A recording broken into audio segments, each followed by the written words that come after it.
Hello and welcome to Build Up to a Good Game. It's a Premier League opener as Bournemouth take on West Ham United. Kick-off an hour and 4 minutes away, which means the lineups is just a handful of minutes. There's one change from the team that beat Fiorentina in the Conference League, which was always going to be the case when you've only got one new signing, I guess. But Gonzo, how are you feeling? You excited? The excitement building?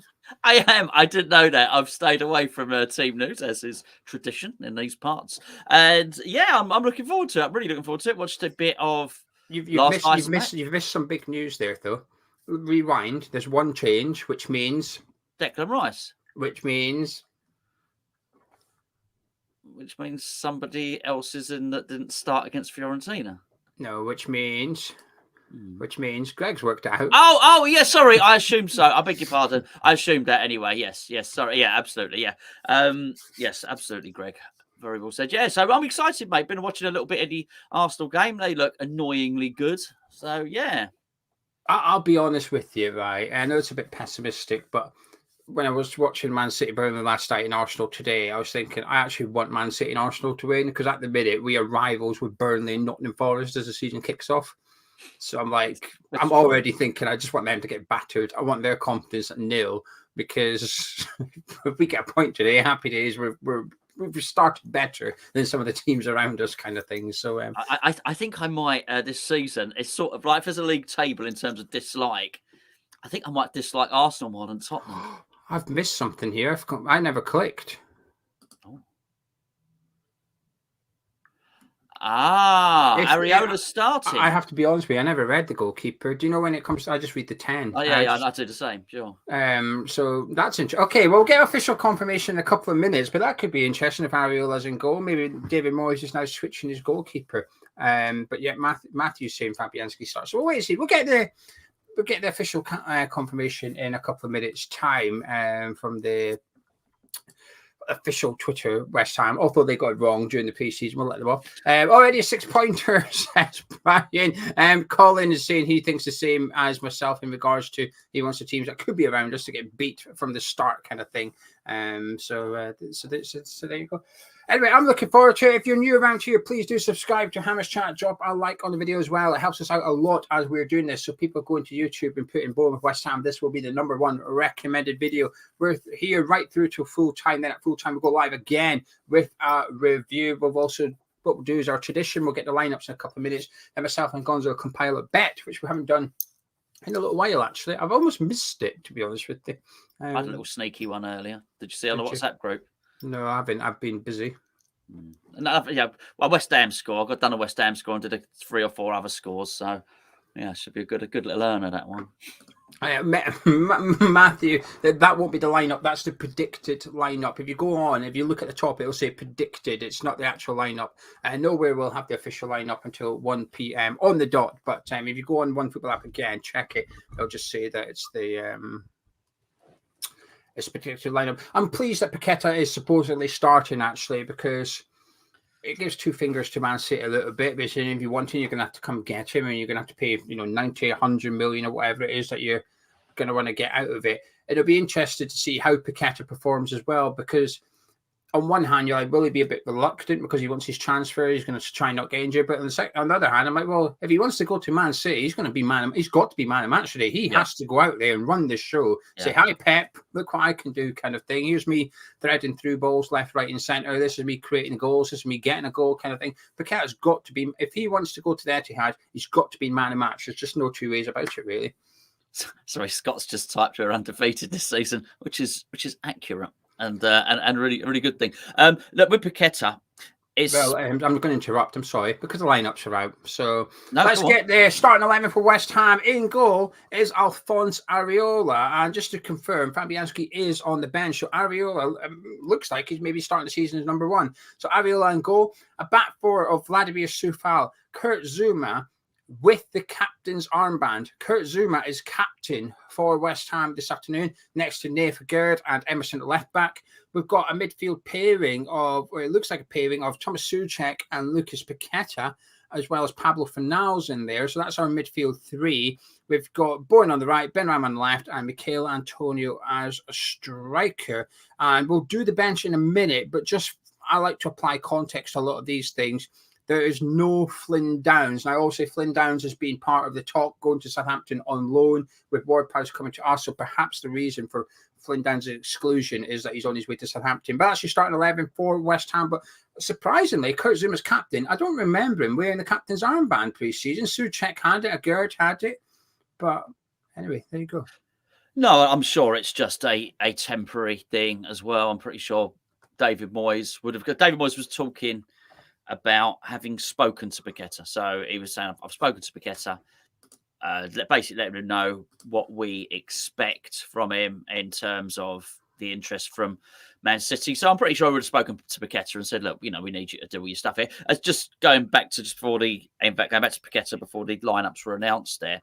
It's not just Man City. Guardiola's got impressed because they played Friday. All the Man City fans will be tuning in and trying to see how Paqueta is doing, particularly in light of Kevin De Bruyne getting injured. And he's going to want to impress them as well because they got some really high standards, some magnificent footballers who they constantly go through and be, David Silva or the players that are there now, Bernardo Silva, and Mahrez and all, some come and some go, and they've always got good players there. And those Man City fans are probably very used to spotting a very good player. So you've got to impress them as well. I mean, he's going to want them to be desperate to get Lucas Paqueta. In terms of Zouma, I do think Moyes would have spoken to Zouma and said, look, I'm going to give you the captaincy for today, and I'll probably be giving it to somebody else. I wonder if that's an indicator of who Maguire might replace as well. Well, I think that was, it was never going to replace Zouma, Maguire. No, never. I think that gives you an indication because assuming Zouma then becomes the vice captain for the squad, maybe Ogbonna, but Zouma will then become second. Assuming Maguire takes it, that might give you a little indicator. But you should be, I assume I'm putting words in your mouth here, but I'm assuming you're happy with this because that's 10 of your starting 11. The only thing you'd have liked to see was Downs in ahead of Souček, but with Downs unavailable, that would be the natural replacement for him. Yeah, that's absolutely what I would have done in midfield in that case. To put Fornals in there is the right thing to do. He's industrious enough and he's technical enough. Well, I said this before. I was confident if they played something resembling that team that I spoke of in the preview, that I thought we'd get a result from this. So, that's only sort of confirmed that for me. I think it's a good team. I do. Right, we'll come back to the West Ham team in a second to get through the bench. The bench for the Hammers this afternoon is Fabianski on the bench along with Anang.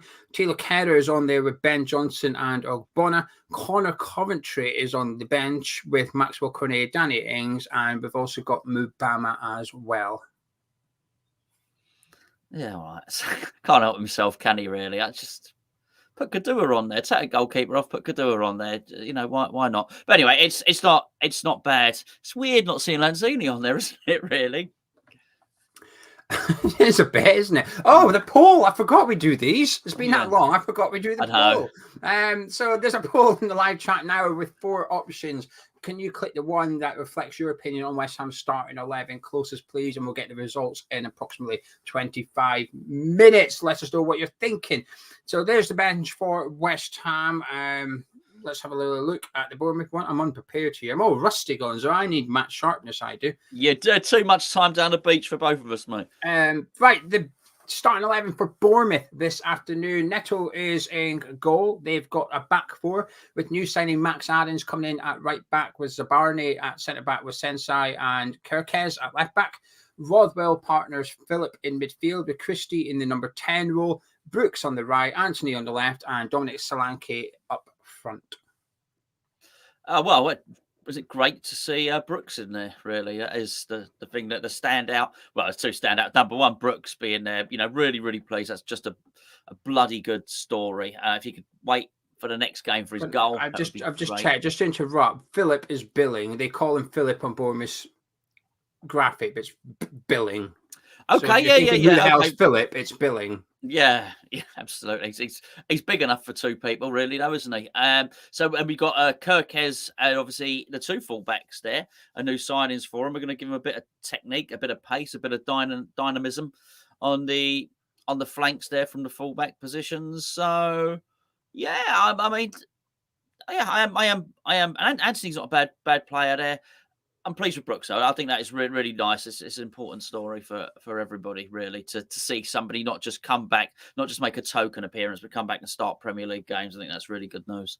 Yeah, it's what we expected, really, to be honest with you. If David Moyes was expecting something completely different than what Bournemouth are putting out, I'd be shocked. I think there's no surprises in there, which is a good thing for us. It means we can prepare for it.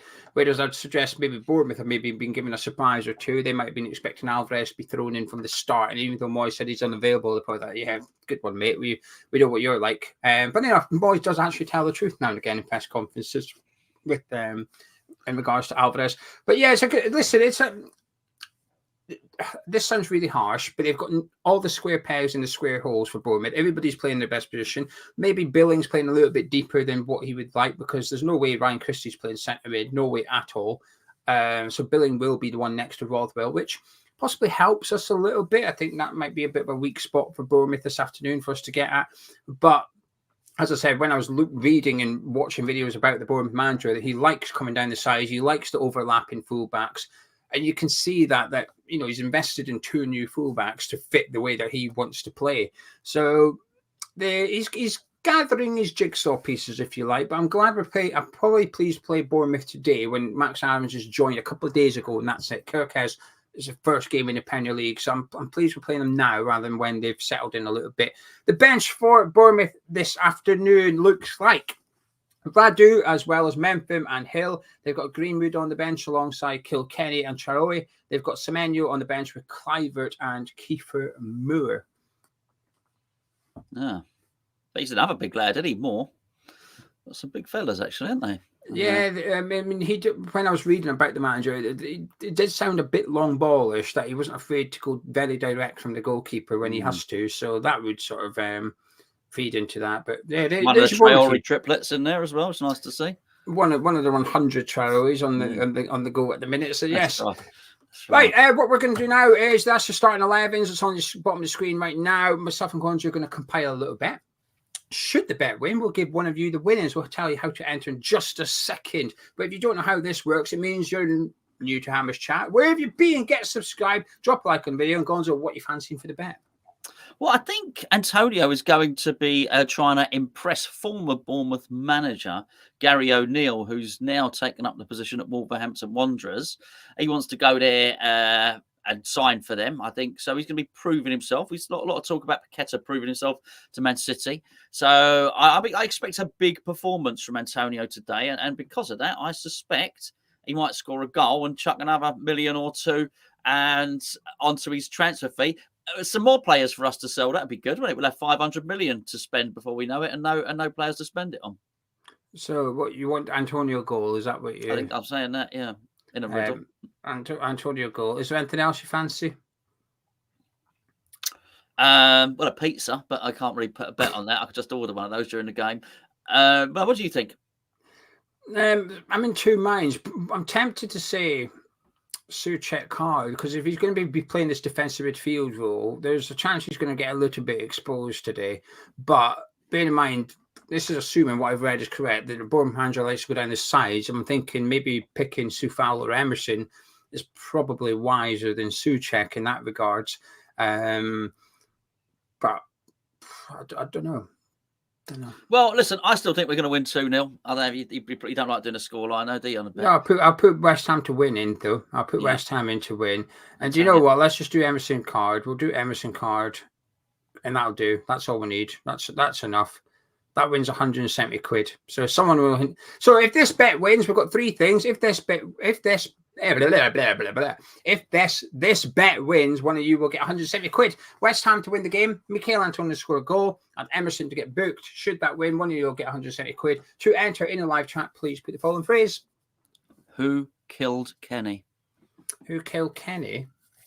Get that into the live chat, and the first person to spell it correctly, we'll click on it. Right, Gonzo, you've seen the teams. How are you feeling? Good. Yeah, good. Looking forward to it. Yeah, I am. It's actually ain't a bad team. Obviously, we're going to lose our striker from there, but I would expect us to bring a striker in. I think there's more players to come in. That's it. Well done, Craig. Yeah, I don't think that's a bad team, particularly not for taking on Bournemouth. I think I hope I hope the players are motivated. Maybe the players that aren't motivated have left or are leaving anyway. Yeah, I would fancy us to win this game. I really would. But it's not going to be easy. I don't think it's going to be a walkover, far from it. But, most of the players in that team, look, we say there's one change from last season and whatnot. That does mean that the players are used to operating within David Moyes' system. We're about to face a team here who've never played under their new manager in a competitive game before. So, will that be a bit of advantage? I'd imagine so. I think we'll sit back. I think we'll defend. I think we'll try and hit them on the break. And I think it'll be successful. I wish I had your confidence. I'm optimistic. I don't think we will lose, but I don't know. I'm just not feeling it today. I think it's maybe because there is only one change. We've had months to do business. We've had a year to get ready for Declan Rice leaving, and we've got one new player in there. And he's not even new. So no, he's not even in there. It's a change. That's it. But that's probably the thing that's dragging me down a little bit. And also, Bournemouth are an unknown quantity until we're 5-6 games into the season. You don't know how Bournemouth are going to be playing for the rest of the season. So there's a little bit of guesswork going on here. I expect Moyes to be a lot more clued up than this Bournemouth manager than what I am. I don't need to be clued up on him. It's not my job. I'm just a gobby West Ham Scotsman on the webcam, just like you're a little West Ham Scotsman on the webcam. Not a Scotsman, a little West Ham fan. You can be right there, Jimmy. You can be though. So I'm not confident. I'm optimistic. I don't think we'll lose. I'm excited for it though. I'll be honest with you. When the team came out and Fornals is playing centre mid, I think, all right, he didn't have to do that. But then I see Downs is unavailable, and I think, well, actually, he did have to do that. He got forced into playing Fornals today because alternative would be Connor Coventry, who had less minutes in pre-season than Freddie Potts. So there's no way he was going to play Connor Coventry, right? So he had to put in Fornals, or some patrons this morning said, I wouldn't mind Kerr in there. I get it, but that would have meant Moyes doing something completely different from the word go. What are you laughing at? Well, Stephen Russell's just written. Well, I can't see it. Click down on the it. Bottom of the chat. I'm not putting that up on the screen. Oh, I've just seen it as well. It's a little take on Who Killed Kenny, but different. Yeah, it's a different one. It made me laugh. Clearly, you distracted me with your sniggering there. I'm going to stop looking at the chat for a second. Yeah. Right, well, it's time for you guys to get your thoughts in. It could be about the West Ham starting 11, the Bournemouth starting 11, how you see the game going, but no score predictions, please. Like to spam the chat at the end before me and Gonzo disappear. Jones says we beat European teams. We should beat Bournemouth. Got our European keeper playing. I mean, that's quite a significant selection by David Moyes, isn't it? I think so. Yeah, but I mean, it's still slow, isn't it? It's taken him 2 years to work his way into the team. I would argue Moyes has been proven correct because Fabianski's, I think, has been the better goalkeeper last season. Yeah, it's still taken him 2 years. But I think the thing is, there have been times where Fabianski has had a couple of bad games in a row, and Areola still hasn't got in. So I think he was very firmly number one. I just wonder if that has changed now. But yeah, it's interesting. It is a big call though, mate. Definitely. Dean says, finally, we get to see Fornals and Paqueta play for the first and last time. That's right. Excellent. I like that. Yeah. The Hammer Boy says, always excited to see us play, but everything you want to see today is going to be toned down and sat 2 steps deeper than what we all want. I mean, there's an element of truth there, isn't there? You do feel like it's going to still be defensive regardless of... 100%. 100%. And not just today, that's how we will play. This is it. When as I say, when it gets to the end of it, and David Moyes, this is absolutely a David Moyes team. By the time he's finished his transfer window, it'll be the most David Moyes team David Moyes has ever made, and it will be defensive and it will be counter-attacking, and we will be trying to win games with set pieces. Malik says, I want to see if Moyes changes anything in his tactics. Nick says, we're starting the season with a 33-year-old Antonio up front again. I mean, that's... Don't worry, Nick. He'll be 34 soon. Derek, and I'll change his wording slightly. I'd like to take a huge poo in front of our dugout and say to Dave Moyes, that's how it feels staying at what you serve up for 98 minutes. Hold on, what makes you think poo is more palatable than dump? I'd have gone with a dump. Well, you could, I don't know, but I wasn't going to use the latter word because children may be watching. People may be watching with children. You ran out Dirk Diggler to start. Was that just me who said it? Good film, that, Boogie Nights. Not one for the kids. Joshua said, the last time Paqueta and Fornals were playing, it was Larnaca at home, and it was the most fun I had watching the game last year. Oh, that's a good post. Okay. There's a big difference between Larnaca and Bournemouth, and that's impressive memory, because even though you've told me, Joshua, I'm still like, was it? I just believe it. I know you do, but I don't know. DC asking a question: is it Paqueta or Fornals sitting deeper? I would imagine it's Paqueta sitting deeper than Fornals in the number 8. Fornals has just got a bit more energy as well to do the pressing at the front, hasn't he? Fornals is a bit more buzzy, I think would be the word. Hammer 1999 says decent lineup. Looking forward to the link up down the left. This team will have to make do for now. Way clever. I like it. Sean doesn't get why Alvarez can't play. At least put him on the bench. I mean, that's just it. You could have had him on the bench instead of Anang. Well, you'd have thought so, even if it's just to give him the experience. I'm not surprised not to see him on it. I suspected he wouldn't train. I looked at the timing, and he'd been doing something. So he's on a completely different time zone. He did fly over from Mexico, as it seems, as well. So I'm not surprised. Mind you, I'm not a professional footballer. I wouldn't have been able to do it, but yeah, I would have had him on the bench for the experience. He might be in bed though. Maybe. Scott says hard to be the best keeper when you never play. Fab cost us 4 games last season. He was just very hot and cold. No hate, just facts. I would suggest it's just opinions, but sure, facts. We'll call it facts. Leo said, to be honest, Fabianski had a better pre-season, but he didn't get the break Areola got. How's your ankle? Your Achilles had Achilles injury, Leonardo, last season. Bad ankle. He was watching us with his ankle up. I hope your ankle's all right. I forgot about that as well. My memory's going here. My memory's slacking. George says Fabianski looked great recently in Areola pants. Weird one. We're playing Areola in order to sell. Typical West Ham.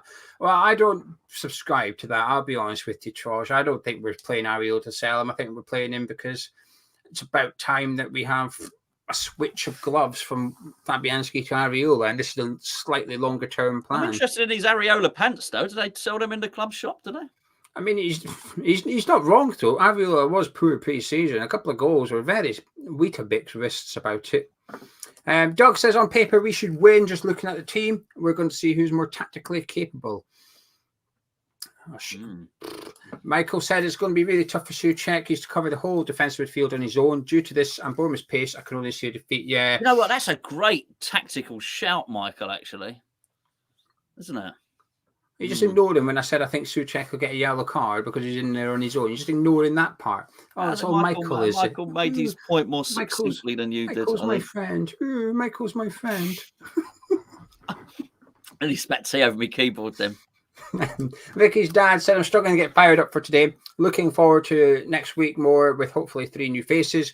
We could have 1,100 million pound players and it would still be dull under David Moyes. Alfie's liking Kurt Zuma as a skipper.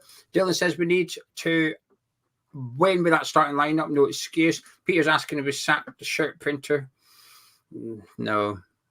For to get it rectified. I'll show you. Here we go. You've got to own it. Why are you sure that? Because I'm owning it. I'm owning the error. You know what I mean? So someone designed it. It was a nice design. Sent the design to me. I went, yeah, that's all good. I sent it to the people that manufacture the t-shirts. They sent a mock-up back to approve. I sent that mock-up to Charlie and Gonzo, and we all went, yeah, it's all good. Crack on. And then it arrived. I've put the mock-up on the website. People have bought it. Sent it to Gonzo. Gonzo's wore it, and somebody goes, "You're aware it's got the wrong season." And we all went, "Oh no!" So hassle, absolute hassle. So if you've bought one, you're going to be getting an email from me Monday or Tuesday to say there's been a bit of an error. So luckily, or we come third in the Europa group. All right, third in the Europa group. We drop down into the Conference League and we win the Conference League, and these become very special T-shirts. Predictive Mystic Meg T-shirts. They will be in the clearance section next week. So if you fancy us finishing third, drop into the Conference League and winning it, then you can pick up a T-shirt really cheap in the next week, which will be back up to £22 in a year's time when we win the Conference League. So the thing was, at least 3 or 4 people on a video said, "I want one." I know. Well, you've got Jason. And we got there you go, and we got to give Fritz one because he pointed it out. They'll be. I don't know how much they'll be. I'll figure it out. It'll be like £6 or something just to get rid of them, but try and recoup as much cost. So it's massive kick in the balls. Hammers Charter skint now. I've wasted everywhere they go. Hammers Charter skint everywhere they go. Yeah, it's my fault. I've wasted quite a few £100. Anyway, I shouldn't have done it. I was on my way home yesterday. Gonzo sent it to me. So just because me being the way I did, I went and looked at the invoice and added it up, and I thought, oh, bloody hell, this is a lot of money I've just wasted. But if anyone wants one of these ones or one of Gonzo's ones, these are spelt correctly. There's no errors on these. I'm double checking everything. I did it with this as well. So I also went on and checked the back, and I'm like, right, check the dates and stuff. Yeah. If you want one of Geo's Lions t-shirts, you're very welcome. Link to the shops in the description below, hammerstransstore.com. But underneath the screen, you should see this t-shirt. You should see Gonzo's t-shirt. Just click on it if you want to buy one. The one with him ever. It's not there. It's been taken, discontinued. Some might say removed, as if they never existed. I just pretended it didn't exist. To be honest with you, I need to reduce the Skamaka ones as well. And I'm thinking if Paqueta goes, we've got to reduce the Paqueta ones. We're hemorrhaging cash here. We put Paqueta's on the end slate, isn't it? We took away Declan Rice, and we decided to go with Paqueta. For the end, like you watch the end of the video, and the end slate pops up. Paqueta pops up. Transfers are a hassle. If Bowen leaves, I'm going to start crying because we've got a Bowen t-shirt arriving now as well. We'll tell you one day. We'll tell you the story about the 2000 Dimitri Payet pamphlets.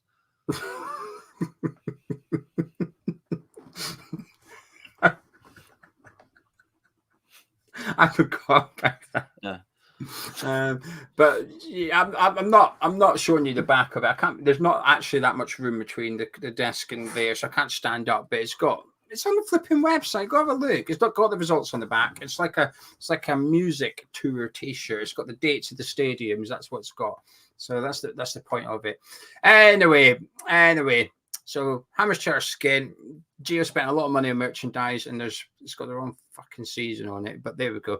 Dave said he'd be happy with us dropping down and winning the Conference League. I think we have a better chance to win it than Europa. Yeah, we do, but I think Villa's going to win it. I've got money on Aston Villa winning that competition. So, anyway, keep getting your t-shirts in. Yeah, keep getting your comments in. I've just seen someone's comment. It's made me laugh. Dan says, "Can we get Suchek on a t-shirt?"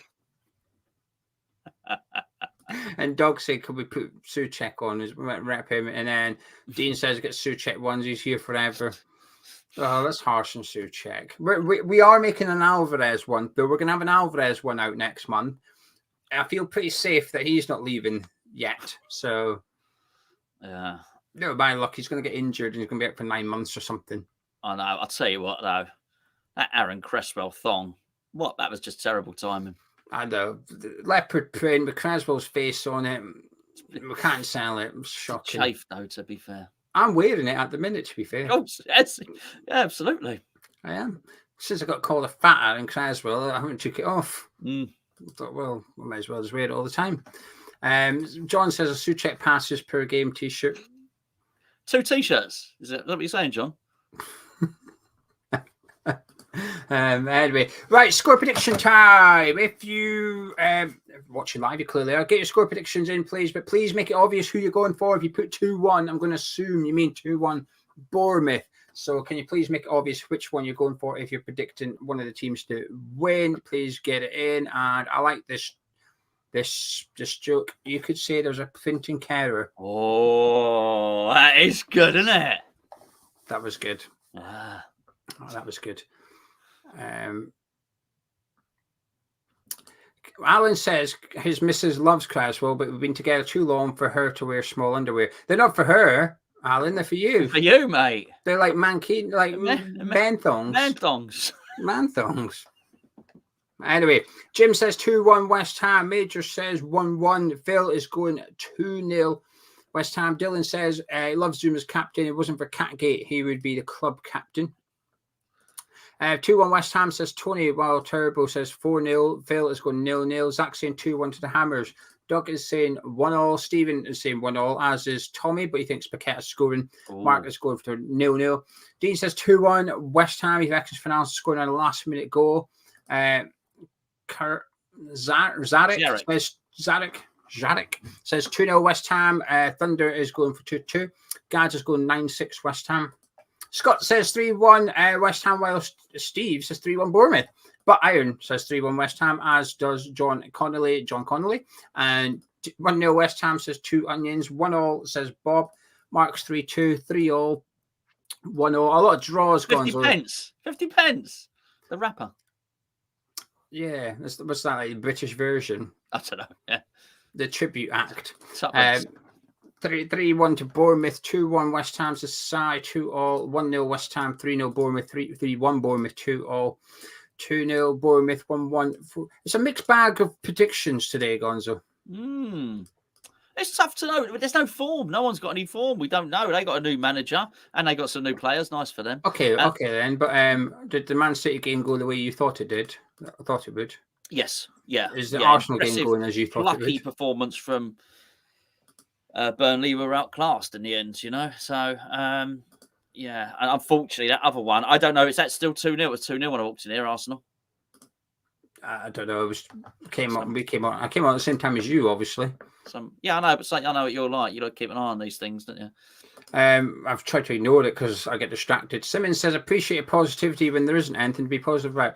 I think you're on the wrong channel, mate. I don't think there's much positivity. Gonzo's feeling positive, optimistic, but there's not loads about, to be honest with you.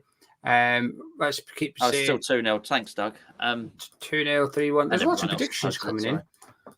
2-2, I think, is maybe the most popular score, or 3-1 West Ham. There's a lot of 3-1s going on. 3-1 Bournemouth as well. Anyway, Gonzo, final thoughts. What are you thinking? What are you feeling? What's your score of 5? I'm looking forward to it. I'm looking forward to having actually something solid to talk about rather than a rumour, I think. So, I'm looking forward to seeing the team. I hope they're motivated. I don't want to be coming on here afterwards and spending the next week talking about more problems and worrying that the team don't look motivated. That's all I ask for in this one. I want the team to look motivated and look up for it. And if we can do that, then we got the next week. We can get away with the 3 points. Look motivated. I'll absolutely take that, even if we're just motivated defensively and we hit them on the break. I'll absolutely take that, and we take the next week and we get some players over the line. Then I would consider that to be a good start to the season. If what we get is the players look deflated, if Moyes looks clueless, and we lose the game, then I've got to say it's going to be a miserable place to be. I'll take any kind of victory today. It could be the scrappiest 1-0. I'll be annoyed and I'll be a bit frustrated that it's ugly football, but I am willing to I'm trying my best to give Moyes a clean slate this season. It's difficult, but I'm trying my best. I feel like if I don't, I'll just be negative for the whole season. I'll just be a bit doom and gloom about everything. So I'm trying my best to say, right, it's a new season. Let's see what he's got, right? Let's see. Because when it does go doom and gloom, I ignore the good stuff prior to it. Say, this is rubbish. I don't enjoy this. But I'll ignore the last year, which was all right. So trying to give him a fresh start. But in order to do so, I think I've almost got to wait until the window closes before I say, right, now what have you got? What we're going to see now. So between now and then, I feel like you're going to see a bit of a halfway house. We'll probably see more of our Moyes West Ham against Chelsea than we will today. No new signings in the squad at all. So I'm trying my best to sort of not kick him too much, but it will be difficult because I'm confident we will see the same rubbish that we're seeing last season. I'm not looking forward to this, Gonzo. It's not because I don't think we'll win. I don't, but I think it's because I think the football will be terrible. I think it'll be defensive. I think we'll try and grind it out. People are saying 3-1. Christ, I hope it is. But in all honesty, I don't see us scoring 3 goals. I don't. I think the football's crap. I think the amount of attacks we do is low and it's low quality. Even in pre-season, it felt a little bit like set-piece FC, but we don't have the set-piece taker yet. No, we got a guy in yet. And we ain't got the guy that's going to attack it from corners either. So, I'm not looking forward to today. I think the football's going to be rubbish. If we can get a scrappy 1-0, I'll take that. We move on to next week kind of thing. But, my optimism only goes so high, and it's because of David Moyes. So, we shall wait and see. Right, time to add in Mr. Charlie Walsh. How you doing? Hello. Oh, hello. Woken up.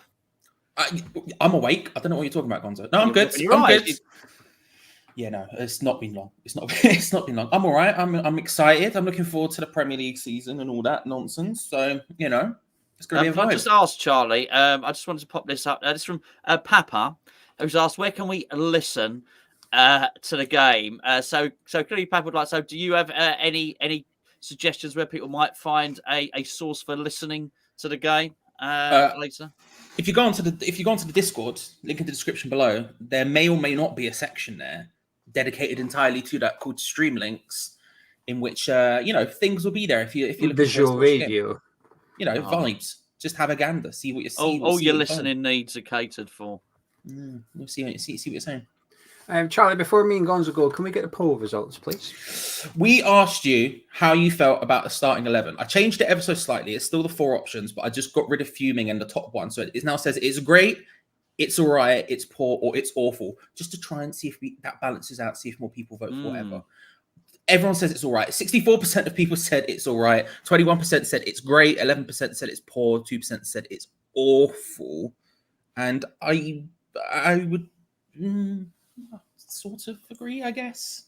I don't know. There's just some significant worries in that team. But what else are we going to do? I guess at this point today, I don't know if there is anything you could do apart from playing. I don't know, Connor commentary in midfield as well or something. I don't know. No, but I think I'll tell you what. I couldn't go great because of the lack of transfers. Does that make sense? Maybe it's a bit harsh. Sure.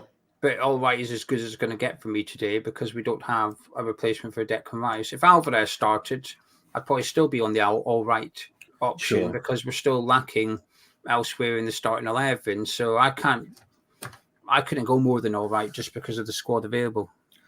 I guess. I mean, from the squad available, I'm looking at it and I'm thinking the Thomas Souček as a lone defensive midfielder is a terrifying prospect. Now, I know either Fornals or Paquetá will be like in the general vicinity, but neither of them are defensive players. And so I'm seeing a situation in which a guy who, for the last 2 years, we have absolutely destroyed because he was no longer able to do 50% of his game, which is getting in the box and being a nuisance. And we're now going, not only can you not get near, you can't get near the box. You got to sit and you got to stay back because you've got Paquetá next to you, you've got Fornals next to it. And that's kind of a terrifying prospect. And I think they're going to run a little bit all over us in that area. If you thought Leverkusen was bad in that case, woof. So, but it's all right. It's all right. I am what Major's saying. It's the strongest lineup we currently have. I think I would maybe dispute the goalkeeper selection and say that Fabianski's perhaps stronger. However, long term, I think it's the right thing to do. But this is the problem. This shouldn't be the strongest 11 available on the starting game day of the season. But we've done it to death. We've discussed it. Everybody knows my opinion. Everyone knows Gonzo's opinion. Everyone knows Charlie's opinion. Even Charlie's been doing videos recently. But it's what it is. Hopefully, it's enough to get the 3 points today. And this is why, if we don't win today, if our manager decides to try and even remotely blame lack of new signings for the reason we're struggling, I'm going to be furious with him because he's part of the shambles that it has been so far. We're getting players in now, but they should have been in by now. I'm not going to look. We can slate him after the match when we lose 4-0. You know what I mean? Like now we can sit and be positive. Come on, Geo, we're going to win. I don't think we will. I'm sticking with 1-1. We're going to win. I don't think we're going to win either, but we're going to win. Oh. Come on. It's going to be a big 2-2 vibe, but we're going to win. Come on. You just tried to bait me there. I don't appreciate that, Mr. Walsh. You just tried to. You pretended that you thought we were going to win. I've got us for the win. It's part of me master bet. That's bet. Master bet. I saw your master bet, and Gonzo, I back it wholeheartedly. Let's go. You're in the money. Hey, 350,000 smackaroonies from £1. Right, Geo, the face of the only man who properly bets on this panel was very unimpressed. I'm not getting get involved in this conversation, so I'm going to disappear. But I'll be back at halftime, Charlie. Cool. Thank you very much, Geo. Thank you, Gonzo. Appreciate it. Good luck with the bet. I'm saying it's coming in. Gonzo. And thank you everyone for joining. I hope you're all well. Hope you're good. As the Fugees once said, "Ready or not, here it comes," and we are not ready, and it's here. So what are we going to do? Hope you're well. Hope you're all good. We're back with the watch-alongs for the Premier League season 23-24. It's big. It's live and it's here. If you haven't been around, if you haven't seen, we do watch alongs every single game without fail. Although having said that, I will miss the Brighton game. Don't know what's happening there. That's Geo's problem, not mine. I'm not going to be around for that one. But apart from that, going to be here every single game this season. So make sure to subscribe, hit the bell notification, and like the video if you haven't already, because it helps us out massively. But we'll start as we always do by asking you how confident you are. On a scale of 1 to 10, 1 being the least confident possible, 10 being the most. How confident are you of a West Ham result today? And while you do that, we're going to rerun through the lineups just in case you haven't seen them already, just in case you're joining us now. West Ham lineup as such. Areola starts in goal with Sufal, Zuma, Aged, and Emerson in defence. We then have Souček, Paquetá, and Fornals in midfield with Bowen, Benrahma on either side of Mikel Antonio. An interesting lineup, a scary lineup, but also kind of a fun lineup at the same time. A lot of different emotions for it. I hope you're right, Matt. I hope you're right. Big time. Big time. I hope you're right. No, but I do use a lot of it. So if there is if any of them do want Head and Shoulders, like the old Joe Hart adverts or something, fully available for it. Was it not the Fugees who did Ready or Not? Am I getting mad? I've always thought that was the Fugees, but I've never looked it up. Well, 2 minutes in, first mistake, who cares? Zlatan got ears. Good to see Richard, good to see Joan, good to see Simon, Scott, my G. I hope you're well, hope you're good.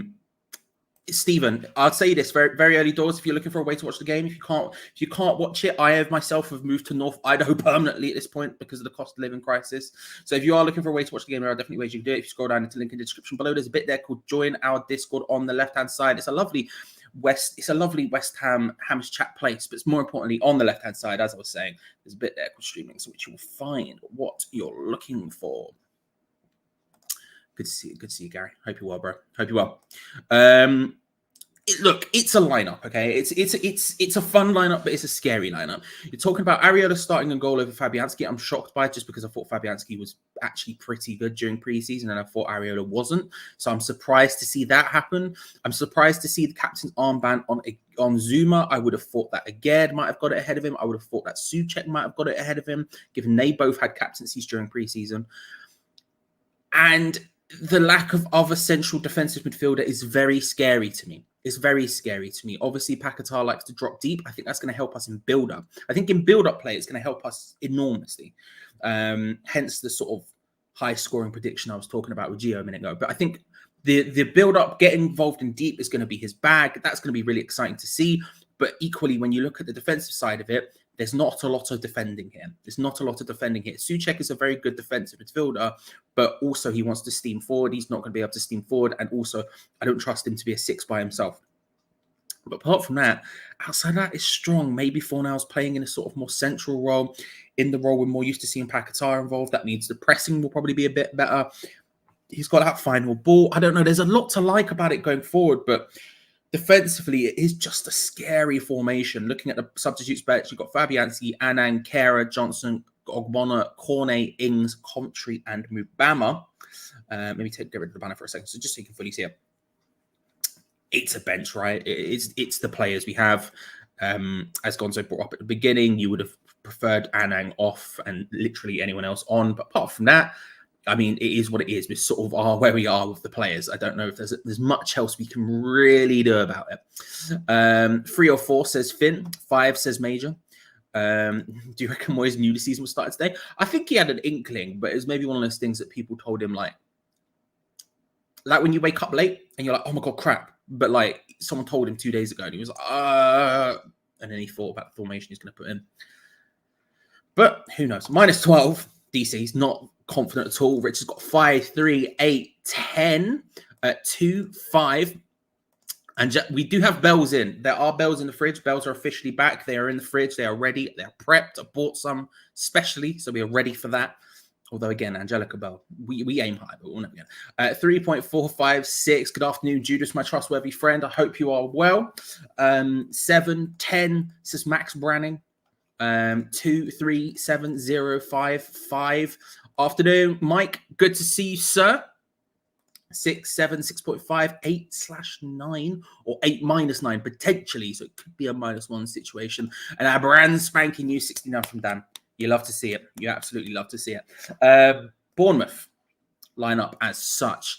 Neto starts in goal with Aaron Zabrani, Senesi, and Kirkes in defence. They have Rothwell, Phillip, and Christie in midfield with Brooks and Anthony on either side of Dominic Solanke. West Ham linked Dominic Solanke as well. Their bench: Radu, Mepham, Hill, Greenwood, Kilkenny, Traore, Semenyo. That's how I'm going to pronounce it. I've never known how to pronounce it. Cliver and Kiefer Moore on the bench. It's going to be really interesting to see how Bournemouth end up playing today. They've obviously got a new manager who has done big things in the past with other clubs he's been with. This is his first really big break. But someone who, on a limited budget with clubs with clubs previously, he would have struggled to punch above his weight with. He has done that, and it's going to be interesting to see. It's kind of a risk with Bournemouth hiring them. It's one of those ones where it's a bit like Frank de Boer at Crystal Palace to some extent, where it reminds me of it's either going to go brilliantly or it's either going to go awfully. I've got more confidence that it's going to go brilliantly and not, but today specifically, it's going to be interesting given the fact that they're a team who press very hard, and if they step up to us, like I said, that could help us. But at the same time, you have to say that a new manager coming into the league gonna be really like, you want to start well. If he's high pressing anyway, maybe you're gonna go even harder. Really gonna go for it. It would be very interesting to me to see what happens in that sense.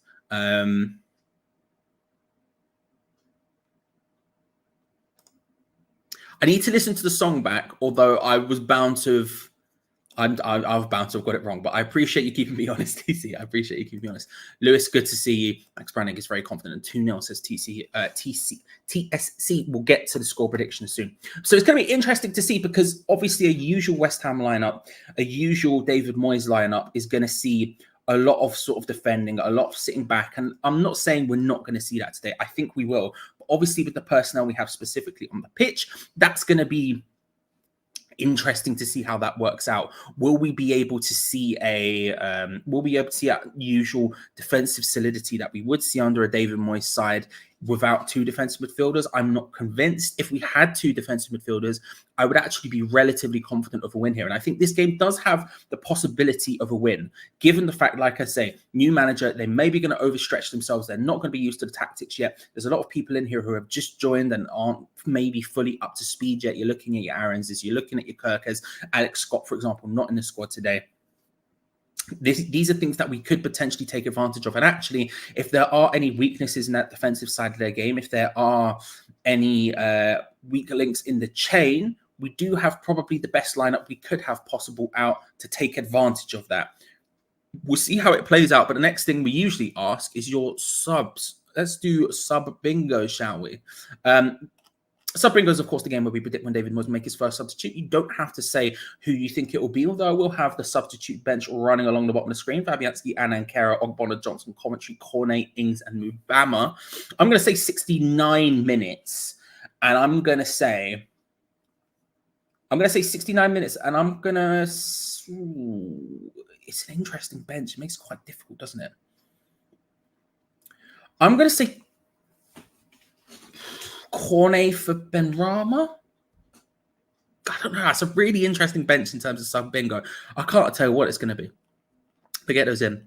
Get those in. Like I say, it's going to be an interesting game to see how it works out either way. And you'll be able to do it with us. Make sure to stick around because we will be live throughout the entire game. Halftime, Geo will come, and then we get to discuss a little bit in detail the first half, how we feel it's going, any changes we might think need second half, and then, of course, all the way through the second half, and then at full time, we will have our live match review straight after the full-time whistle, at whatever time it will be. Don't know when. We'll find out. I'm trying to scroll through because the chat has been moving mad. I don't know if Geo Gonzo had the same problem, but it is moving bananas right now. There is I've seen this. There is a Hammers chat fancy. I don't know what it is, but there is one. If anyone knows what it is, feel free to let Theo know. I'm not sure what it is, but there definitely is one. I've seen it floating around, but God knows what it is, because I don't do fancy football. because I always forget. So I just don't do it anymore because there's no point, because I'll just do it at the beginning of the season, then completely forget for the rest of the season, and it's a pointless endeavor. So I never do it. Major says 77th minute. Nico says 91st minute, 95th minute, first sub. Probably accurate. 66, 69. Nice. Listen, he's here. He's ready, Tommy. He's prepped. I'm in his holiday home in North Idaho. He's ready for the season. He's got the shirt out, you know. He's just hyped. He's excited. His legs are slightly broken. So I'm having to, some problem. He's being propped up right now, but he's here and he's prepped. 77, 68. I'm going 45. Apart from injury, 91st. Mubama, Cornet, Antonio, Mubama and Cornet for Antonio and for nows. Double sub 60. The worst thing, Jordan, is that you didn't even write it like that. For some reason, my brain just decided to add extra words in. What now? 65 minutes, solid. No subs today, says Wayne. Moyes giving 0S. Listen, maybe. Why not at this point? Why not just go for the vibes, you know? A triple 64 minutes. You love to see it. Noble on for the 69th minute. Listen, get him back out of retirement. Lob him in that team. I'd be more confident with him in the team, to be fair. We do. The one defensive midfielder is very scary to me. First sub, Cornet, 70 minutes, Moyes or Ings. Get Moyes on. See what he does. You know? He's like, you don't need a striker. Watch this. Maybe. Cornet for Antonio, 72 minutes. Kai is saying, brilliant team, in my opinion. Emerson and Areola starting, Paquetá, Ben Rama, as well as Fornals playing in the middle. Great team, IMO. Kai's very confident. You'd love to see it, Kai. How confident he's in. How confident he's in. Hello, Ray. You're right. You good? Hope you're well. Yeah, half-time, Antonio on for Mubama. That's the other one I was thinking about, right, was Mubama. I'm really excited this season for Mubama. I think it's a huge opportunity for him to get game time. I think with our lack of strikers and options, I think with the promise he's shown last season in the youth team, but also getting first team minutes, then plus on top of that, you look at the minutes he got during preseason, and I think he was one of the bright spots in preseason. I'm really hopeful Mubama can do something this year. I'm not saying that it's definitely going to happen or anything, but I think that, you know, if you look at this team, for example, today, if I put the full team back up, for example, you look at that bench, you've got Cornet, Ings and Mubama who could potentially play up front, right? And then you've got Antonio playing up front here. Who's going to come on for Antonio? Because if at some point you need to sub Antonio off, and Antonio would probably need substituting off at some point, I would make the argument that he might be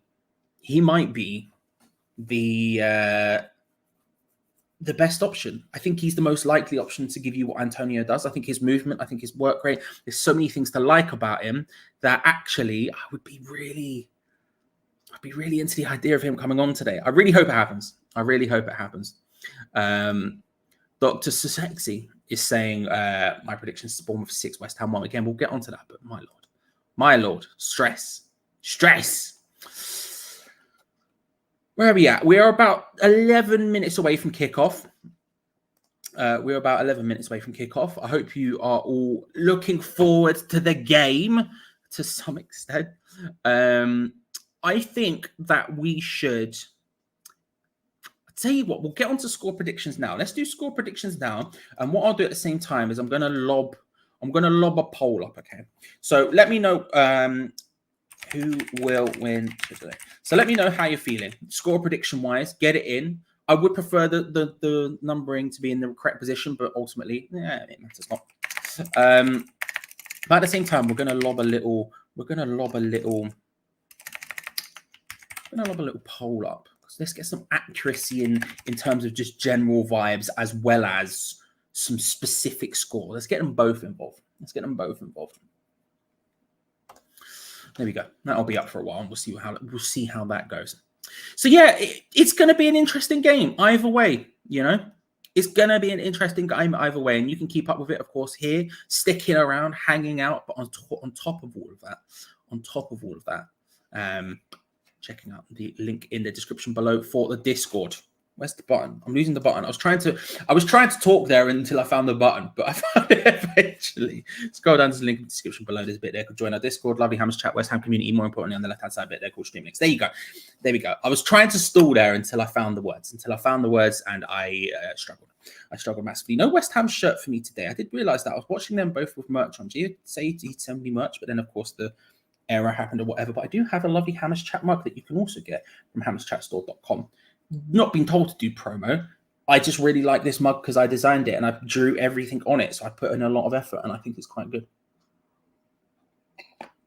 Having said that, it does have the number 41 on it. So, you know, I just don't want Paqueta to leave because I can't be bothered to remake the graphics with flipping Paqueta on it. I don't need this transfer window's been stress. This transfer window's been stress. Shout out Mo from EastEnders. I saw one of the actors from EastEnders in Tesco 3 days ago. Was it Tesco? Yeah, it was Tesco. And I was like, it took me apart because they just sort of wandered in. And I was like, excuse me? And I looked at them and no one else looked at them. But this is like, I can't even remember what the name of their character was. But they were from like 10, 11 years ago. Maybe. And no one was giving them a second look apart from me. Because obviously that was like prime EastEnders watching for me. Maybe not even 10 years ago. Maybe slightly longer now would be prime EastEnders watching for me. And it was like a character who was in for maybe a year or something. I don't even remember. I don't remember their name at all. But I was just like, excuse me? Excuse me? It was a big moment in my life. Maybe Max Branding in the chat knows him. Maybe Max could I don't know. Get him on the stream? I don't know. Let's have a look at some of these score predictions. Will be excellent for us in the championship this season. I genuinely don't think we're going to get relegated, but that's a different problem. A different problem for a different time. To be fair, can see Moyes going for Cornet rather than Mubama if Antonio goes off. I could see it as well, but although he hasn't seemed to really he hasn't seemed to put him up front that often. I think a bigger option would be putting Jarrod Bowen up front and then moving someone on the wing. I think that's a plausibility, and we heard with reports recently that he was interested at least in the idea of Bowen playing up front again. So I think that's definitely a possibility in my hand. That's definitely a possibility. Whether or not he actually does it, different question, but we see. 1-0 says WHUFC. 2-1 to West Ham. Big Leonardo. Big 2-0. 2-2, 2-2, 2-0. Bournemouth nailed on 4-0. No doubts, says M. Collingwood. No doubts. Dr. Sasexy is sticking with his 6-1, 2-2, 2-0. 4-0's Benny. 2-2, says Matt Dench. Going down with Spurs. Vibes. Big vibes. 4-1 West Ham. Pablo Hot. Oh, it says hat trick. I was like, hot. I was like, yeah, Pablo's all right, I guess. 2-0. 3-4. Tom coming in with big scores. 3-4. You love to see it. 1-1, 2-0. 0-0 just going behind the sofa. Fair. Guys saying it's a 10 o'clock kickoff here in Hong Kong. First of all, thanks for joining. Hope you're well. Second of all, late kickoff, man. Wouldn't want to watch us that late. Well, I wouldn't mind watching us that late, I guess. Maybe I wouldn't. Who knows? But, you know, it would seem to sort of set me up for a bad sleep. That's up bad sleep. 3-1 to us. 3-1 start as Moyes plans to continue. 1-0 West Ham. 2-0 Bowen first half. Mubama in the second. Oh, you love to see it. At least 3-0 drumming today by Bournemouth. Morning from Belize, lads. 2-1 to Bournemouth. Souček to score for us. Eddie, good to see you. I hope Belize is treating you well. 1-1. Will Edson play? He will not today, Chris. He's not on the bench, nor is he starting, unfortunately. He's not fit enough, apparently, to make the bench. I don't know. I don't think he's been training for a little while, so I don't think it was ever going to happen, unfortunately. If he was training, I would have put him straight into the lineup, but unfortunately not for today. 1-0 West Ham. If Paqueta leaves, I have nothing left, in the words of Sir Ian Bill. I've got nothing left. You know? Arsenal 2-1 Forest. Is that game finished, by the way? It was not Dot Cotton. I would have remembered Dot Cotton. There is no way I would not forget Dot Cotton. 3-0 to us, to be honest, feeling confident. Props shouldn't be, though, knowing Moyes, says Kai. I respect it, Kai. I absolutely respect it. Met James Collins in the club shop yesterday. Els and Stu having a grand old time, meeting the big man himself. Very, very jealous. Very, very jealous. 2-1. If we can't beat this side, we are struggling, says Tom. He is an absolute legend. I love the man. I absolutely love the man. 1-1, 3-1, 1-1, 2-1. Sorry to the Irons. Bournemouth will kill us for pace today. They will, but you don't need pace if you're just sitting at the back in it. Benny 2 4-1 1 says Els and Stu in their 3-1 prediction. Really? Is Footy Pass died? Well, you hate to see it. I haven't checked Footy Pass today because I don't need to, because I'm obviously in North Idaho. Like I say, I think it's going to be an interesting game. I think 5-4 flipping it. I think it's going to be an interesting game. I think I am very concerned. I am very, very concerned. Put it on myself. Look at it. It's still standing and everything. I'm going to put more stuff on it just to be risky and crazy like that. I am concerned with this defensive midfield lineup. Oh, you are, by the way. It's going to scare me. And I think if we were overrun by Leverkusen, then I can only see Bournemouth causing us problems. I think the players will be more switched on than they were against Leverkusen. I don't think that was necessarily an indication of how the season and life is going to go in general for us. I think realistically, when you look at...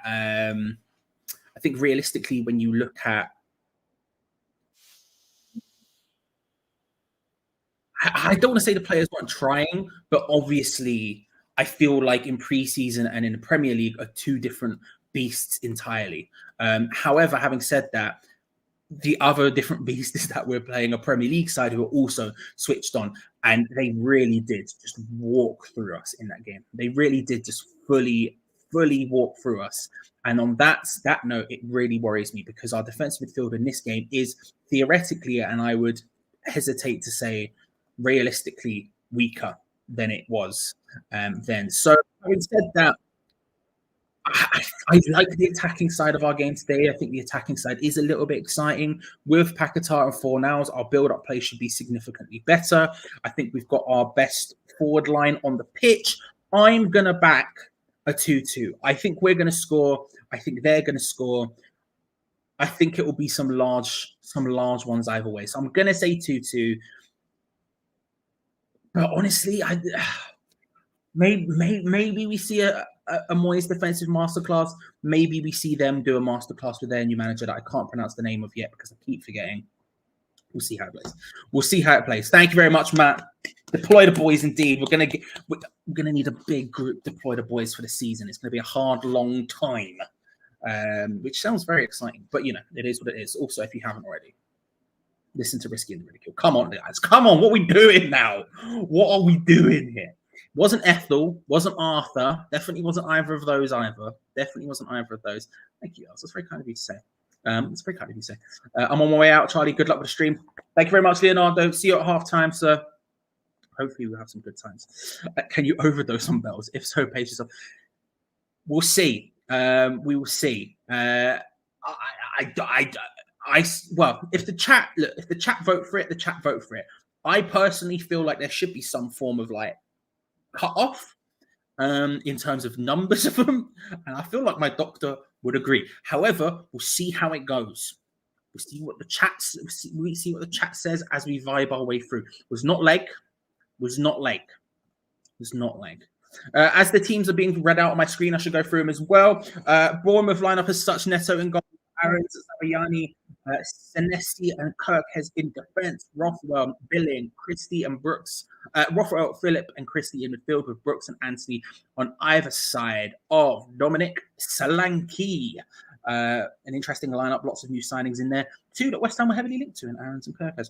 West Ham, though, however, lineup as such: Areola starts in goal with Sufal, Zuma, Aged and Emerson in defence. Souček in midfield with Paquetá and Fornals. Bowen and Benrahma on either side of Mikel Antonio. Kurt Zuma, the captain today, which will make it a very, very interesting indeed to see how that ends up happening. 0-0 because new manager for Bournemouth and Paquetá Antonio being unsettled. Could we put Danny DeVito on the beach, or are you going to transfer and replace him? Look, I I don't know. I think he's going to be here for the foreseeable, but I do need to reinforce those legs. I will see that his legs do need a bit of reinforcement because he is stressed. Definitely wasn't Pauline.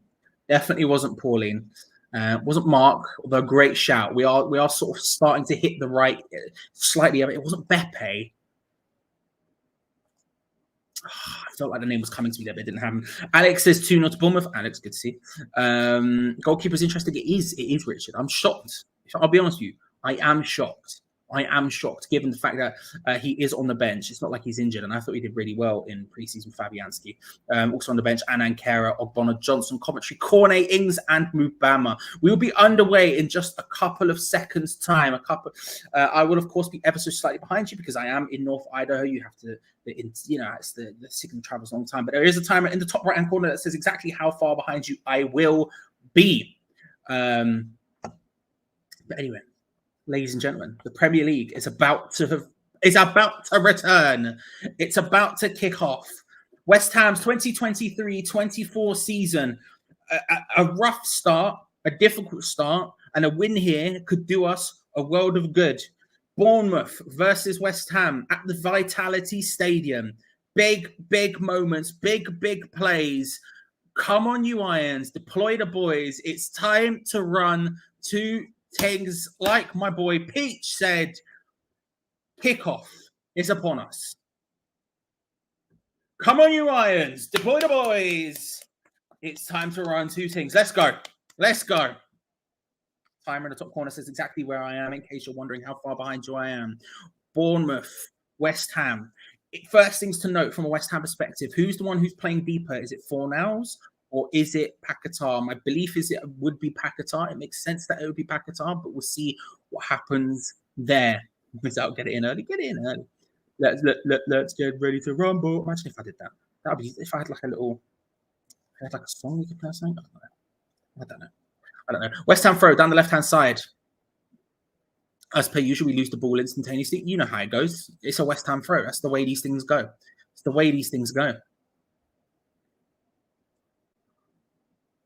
It does look like Paquetá's the deeper of the two. He seems to be on the left-hand side. That's the other question. Is if when we're playing the 4-2-3-1, which one will be on the left and right? You'd imagine Souček on the right. That's where he played all of last season. Or big ball over top. Oh, it was almost in there. Doesn't get onto it, but close.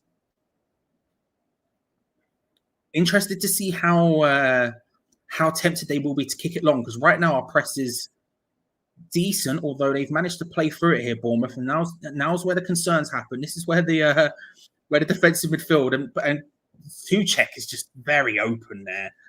Thankfully, Bournemouth overhit it massively and it goes flying out. But Souček he didn't do anything wrong, by the way. He was in the good position, but just the ball over the top, and it was just all of a sudden he was standing there alone. I'm like, defend, please. Yeah. I strongly agree. Big ball forward. Fornals lays it out wide to the left-hand side. Emerson there. No, Ben Rama, sorry. Emerson again. He's probably going to have to fully commit. Although, again, will Moyes have said with Souček in the team by himself, is Moyes going to have said to the fullbacks be a little bit less adventurous? Ben Rama wide on the left-hand side. Looking to take on Max Aarons and beat him. He managed to, the ball with the left hand, I was going to say left-hand foot, we're back. Oh, hit from Fornals. Oh, Fornals, almost on the turn, sort of half volley, swinging the ball about up to this height, just swings and hits it like Henry in his prime, goes flying wide, but a lovely attempt. Bright start. I mean, only 2.5 minutes and nothing's really happened, but bright start. I did see that earlier. I can't lie. Bournemouth, Brooks trying to get it forward. Sufal with a nice cut out there. Because there is a way to have. There are noises that don't have sound effects. Do you know what I mean?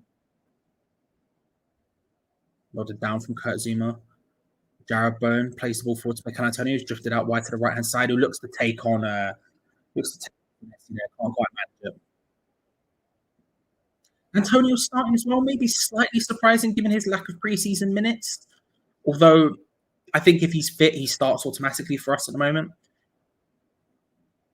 But I'm a little. I wouldn't have been shocked if I saw Danny Ings start.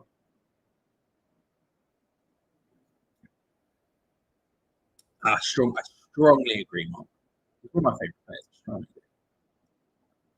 On your head, son, is good. That's good. Hang on. I'm making a note of this because that's good. Like Henry, but Henry scored. It was like Henry.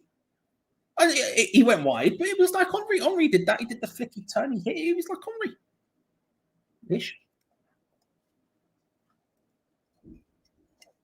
Bournemouth trying to battle their way forward now. Getting very congested in midfield. We've started a lot higher than we made a habit last season of times of starting half okay. We also were awful at certain times. But we've started in a way where we're certainly pushing it a little bit. Yeah, oh my God, that defensive midfield positioning is terrifying to me. But Souček and Bowen managed to team up to get the ball away. Bowen charges forward. He takes a shot from range, drags it wide. Maybe some options there, but he doesn't take them. Decides to go for a shot instead. Picks up the ball deep there. He battles for the ball with Thomas Souček, wins it, and then just storms forward and looks for a beautiful finish. It drags it wide. He could maybe gone for the other side of the goal. It was going to be difficult either. I do as well, I'll be honest. I do as well. I really like it. I really like it.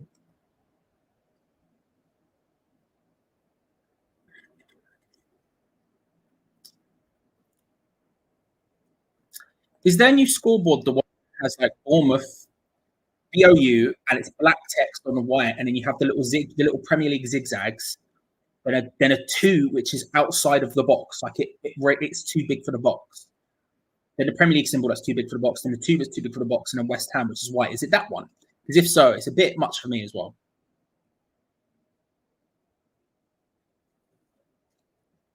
Right, listen, I'd pay it for a number of topics. It was good, but I've listened to. I would buy it if it was good, but I'm not paying 75 quid for it. That's a lie. That's a big lie. Ben Rama doing well to get down the wing again, but that crossing with his left foot. Oh, nice little flick in there from Fornals. Can't quite make it work. It was a nice little idea. Again, getting a little bit caught up under Solanke. Maybe an offside there? No offside apparently, but it's fine. We've managed to get back and force them back. I'll tell you what, we seem a lot more lively than we did do in pre-season. I'll say that much. This is a really good opportunity for Bournemouth, though. Their first good one. Solanke just overplaying it and well in there. Jared Bowen who gets in deep. Oh, nice little flick around the back from Ben Rama into Fornals. That's really nicely done in midfield. Looking for the through ball. Threaded from Mikel Antonio. Can't quite find it. Not bad. Not bad. I tell you what, we're working hard today. There's a lot of hard work going on up there. How long will that continue for? How long will that continue for? I'm not sure. But so far, we're putting a lot. Gary said the same thing. Bowen playing offense and defense. He's getting forward, getting back. The work rate is very good right now. Oh, that's a heavy touch from Bournemouth, and Bowen tries to sneak away from it. Nice sliding tackle from Perkes, though, and Soufal collects it.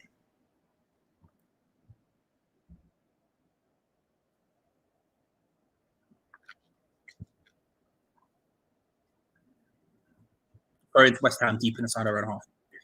Lots of energy. A lot right now. I'll tell you what, Bowen is getting involved in all areas of the game. Very fired up performance. It's going to be a free kick to Bournemouth just on the halfway line. A little warning for Bowen, who did just dive in there. Very all action from us. Everyone going absolutely wild, charging forward, charging back. Bowen especially being a sort of poster boy for that stuff. He's getting involved in all areas of the pitch. Very hard working. And I think that's sort of what's going to be needed again. Not to harp on it way too much, but the defensive midfield issue. However, having said that, obviously the question then comes up: how long can we do this for? Hopefully longer than the end of the season, given it's the first game of the season. You'd hope they had the energy to do it for longer, but we'll see. Thrown to West Ham, right by our corner flag. Long ball over the top, looking for Anthony. Fails for Bournemouth, and he just kicks it out for a throw-in just to hold it off. What about like the video, everyone? If you can, it helps us out massively. I should say 300 is usually our match day goal. So we'll take a swing and see if we can do that. We've already hit 300. First game of the season, ladies and gentlemen. We've already hit, then we're on house money. We're on house money times. So actually, scratch that. It's fine. Right. We'll just see how high we can get at this point.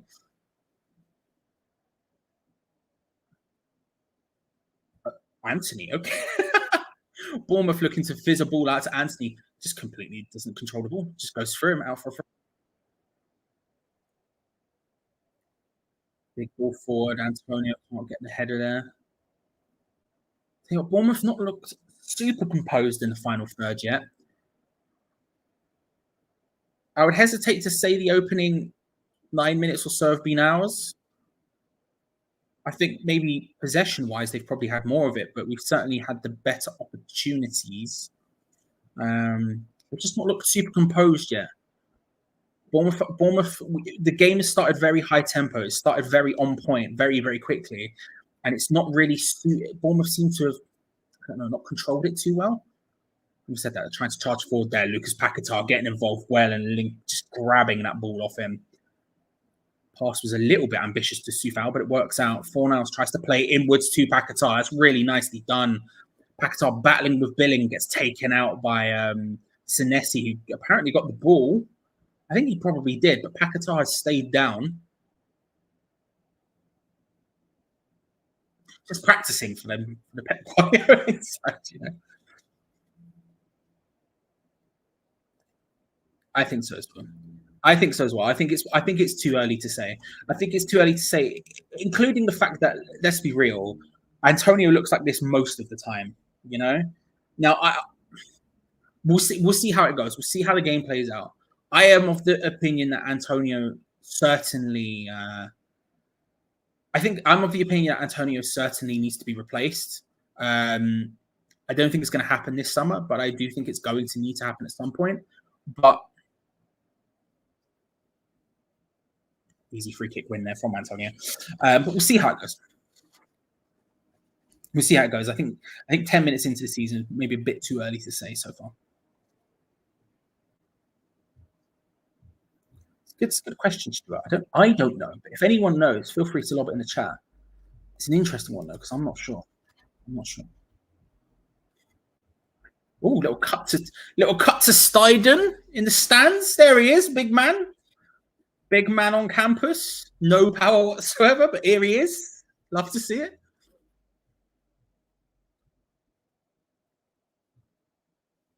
Our build-up from deep has definitely been better. Riskier, much riskier, but I think it has been better. Nothing has come too much of fruition from it yet. But again, that makes sense. We're playing away. You've got Bowen dropping deeper. You've got Ben Rama sort of dropping deeper. Fornals is naturally going to want to drop deeper as well. So the build-up is going to look nicer, but there's not maybe enough of I don't know, maybe not enough going on there in terms of forward to play. Good opportunity for Bournemouth. Laid off hit just wide of the left-hand side. I don't think necessarily it was meant for Brooks there. It looked more like a heavy touch that Brooks just ran onto him and gave it a big wallop. Poor from again. He's not having the best of games so far. Maybe he did need to lay it off. Maybe I'm being harsh. Maybe he did need to lay it off. But again, it's look a little bit awkward today so far. He's just always had this positioning. He's just been a little bit off, and maybe a couple of times.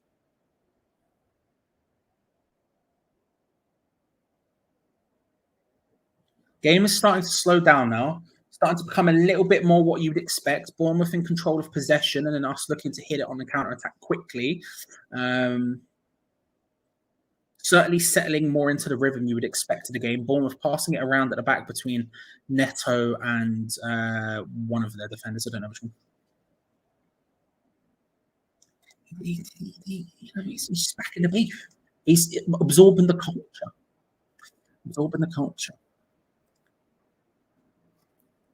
Look, I think I understand why Moyes would do it. I personally wouldn't. I like Maguire. I think Maguire is a decent player. I've not got any problems with Maguire, and I've got not any problems with Maguire playing for West Ham. I'd actually quite like him to play for West Ham. But my problem is that I don't think it's the right profile of centre back. I think we do need centre back. Bowen doing really well there. Poor pass, but again, just fighting for it really well. Paquetá get involved, beefing now. Yes, let's go. Manages to keep the ball just about out to Emerson. Confidently we can do. It's going to be a throw to Bournemouth, but battling for it. I like the battling right now with them. I like him as a player, but personally, I just think and I do think we need a centre back, but I personally wouldn't spend 30 million on one, let alone a 30-year-old one. We're going out and spending 30 million on someone like, I guess it would make sense, but that personally wouldn't be my thing. That personally wouldn't be more. But I don't mind him as a player. I like him as a player. I think he's quite good. And it makes sense that Moyes would like him. He's a very Moyes centre back.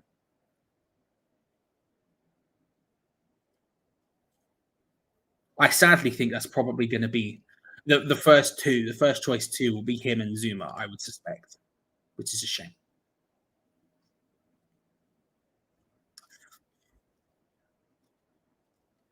Atkins Body's fitness for mums and little ones. My friend, we have you covered. What a username. And we have you covered. We'll definitely go to a back three with Maguire. Yeah, potentially. Potentially, I could see that happening. And again, I wouldn't necessarily be against that either. I wouldn't be against that either, if I'm being honest. It would make more sense, but, you know. WP, good to see you, sir. Hope you're well. Come on. Foul, big throw, looking for Mikel Antonio. Under pressure, ball manages to dribble its way out to Ben Rama, who lays it on to Emerson, who's committing forward now. He's got 4 ahead of him. Nice, quickly by Ben Rama. Into 4 now, swung into the box. And Jesus Christ, Thomas Souček is there. Thomas Souček was in the box. I'm looking at our defensive midfield, and there's no one there. Please help. But Thomas Souček's committing to the box again. He's going to get in here. Thomas Souček hits it. Oh, the inside of the post. It was so close. It was so close to being beautiful. Again, quick play through the lines. Thomas Souček commits forward, stays forward, rolls onto him. First time hit with his weak foot at full stretch, and it just hits the inside of the post. Oh. It was a terrifying prospect. He committed forward and he was standing there. And I looked to the left and there was just no one in defensive midfield. It was a terrifying moment. So close. So close. If the people call for it, the people call for it. Good interception so far. Gets it. Mikel Antonio on the turn. Looking to get forward. Just loses out. He's having a poor game so far, Mikel Antonio, has to be said. He's having a poor game so far. That would have been beautiful. That would have been incredible. Then he wouldn't have had to go forward again for the rest of the game. He had his moment. I love Souček in that box-to-box role, or as Ray correctly called it, box and box role, because he does nothing in the middle of the boxes. But I love him in that role. I think he's so effective in the box. He's such an attacking threat. It's so frustrating that we haven't done it for a longer time, for such a long time. Obviously, there was a reason, but Neto's just striding out, passing it around with the centre backs here. And he's in line with them. Neto very boldly just going forward. Arson talking about Paquetá and Flamengo. My guy. Reese, good to see. Always good opportunity. Bowen on the right hand side, cuts inside, dribbles past one, tries to dribble past second. His shot was going wild, to be fair. Reese, Deckers, good to see, sir. How are you? I hope you're well. Hope you're good.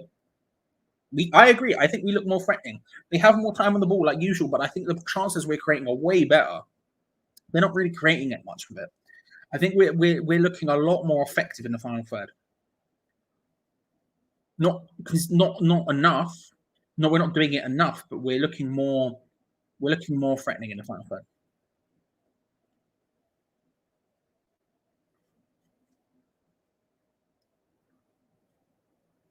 And Bournemouth playing out from the back. We've done our usual classic thing of in the first sort of 10 minutes, we go very sort of intense with the press. We really put it on them. We really gun for it. We want to be in their face. And then the second that 10 minutes passes, we go, that's all right. So now they're playing from the back like they were doing in the first 10 minutes, but we're not really getting involved in that argument in any way, shape, or form. The North Idaho TV network's just letting me down a little bit. Okay, we're back. Souček and Christie having a little bit of something there. New font on the back of the shirts is quite I think that's definitely a handball against Mikel Antonio. No, apparently he didn't handball it. It felt like a very obvious handball to me. But still, out wide to Soufal, who looked to power it in first time. It doesn't quite work out. We're going to get a corner though. Corner to West Ham. No James Ward-Prowse to take him, as Jordan says here. No James Ward to take him, but still.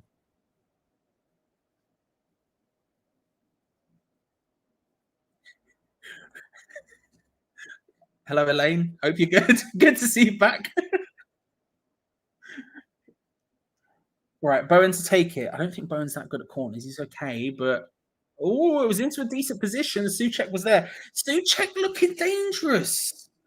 Souček looking very dangerous in the early stages, in the amoeba stages of the season here. Souček looking like an absolute handful in the box. A better corner from Bowen. I'm not usually too keen on his corners, but that one was better. Bournemouth really committing. So goal kick, 64% possession to Bournemouth, by the way, but they've only had one shot. We've had 36. We've had 3. Like I say, I think we're better in the final third than they have been, despite their big amounts of possession. And that's a lot of the time because of what they're doing right now. They've just taken a goal kick, laid it short to their centre-back, and then passing it round. Trying to do sort of something similar to Brighton, drawing us in and then just oofing it over the top, right? Just big power over the top. A little bit of argy-bargy. Paqueta getting in for Paqueta. Good work, lads. Oh, I'm going to miss him when he goes. Big ball over the top is poor, though. But I love that. That's just that creative players like Paqueta, they just don't get involved in beef like that, you know? He's just gone up to him. He's just started gripsing him up. They've just started battling for the ball, him and David Brooks. And he's just completely outmuscled him. There's something creative players like Paqueta, you just don't get that often. That's beautiful. When he goes, I'm going to miss it so much. But yeah.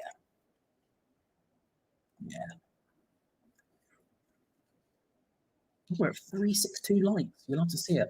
I will say, let's look at the while we're here, actually. So far, there's a lot of confidence about West Ham. We'll leave it running until potentially a goal and or half time. We'll leave it running, but so far, very confident from West Ham, well, for the most part.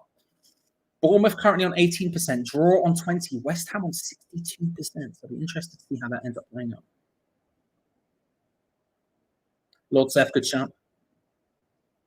Again, if you do end up going to any sort of websites, I highly recommend AdBlock at the very least. Handball, very easy. AdBlock at the very least, and ideally a VPN. Just letting you all know if that's a thing. You should definitely be looking into these things to keep yourself safe and all that.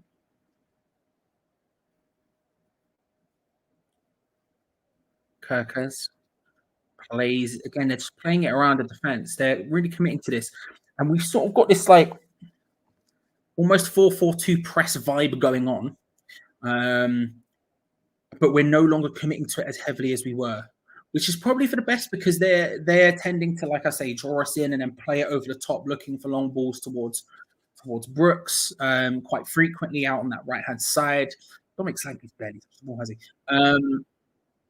So it's probably for the best that we're not committing to it too hard, but opening 10 minutes when we were a bit of heavy metal football, it was all very exciting. Now we're sort of settling into the rhythm. Bournemouth don't seem to have too much so far, and we definitely have been a threat. I think if you're from a neutral perspective, you would probably say that this has been a more positive game for West Ham so far.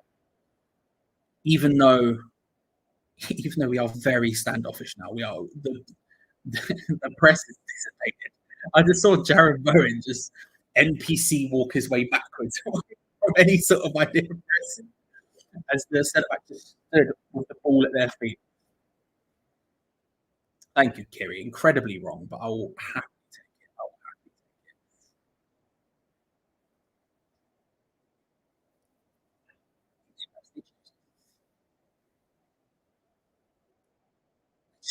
That sort of pass has been pouring against Senesi, just wide, and here goes Mikel Antonio. This is your bread and butter, Mikhail. You've had a poor game so far, but this is it. He looks like he's almost going to fall over. He carries on, takes it past Zanetti, and I tell you what, he wins a corner. It's really good work from Mikel Antonio. Jesus Christ. He looked like for about half of that run, he was falling over. He just kept powering and powering and powering. He's not having a good game, Mikel Antonio. And to be clear, he looks like he's almost going to fall over without Senesi touching him. But he manages to win a corner off it. Fair play. Crossfire, good to see you. I'm all right. I'm not bad. Not bad. How are you? Hope you're well, bro. Again, curious. Very kind of you. Very incredible. Very kind of you. Second corner of the game. Bowen looking to check the near post that time, just heads it straight over. Elaine, don't tempt me, Elaine. Don't tempt me, Elaine. Don't tempt me, Elaine. I'm opening up Amazon now. Don't tempt me. Paul? Let's see, just come out.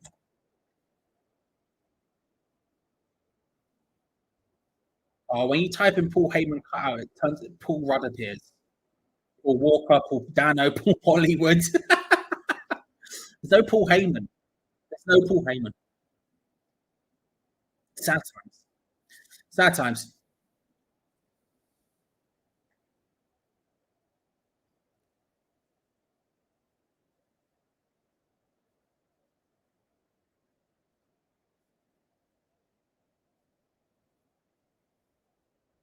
Bournemouth passing around again at the back, just taking their time looking for the space. That was nice from Billing. Brooks wide on the right hand side, finds Philip on the underlap, tries to pull it back for Solanke. Can't get a touch on it. It's going to be a corner to Bournemouth. Well done, well better there. Nicely done.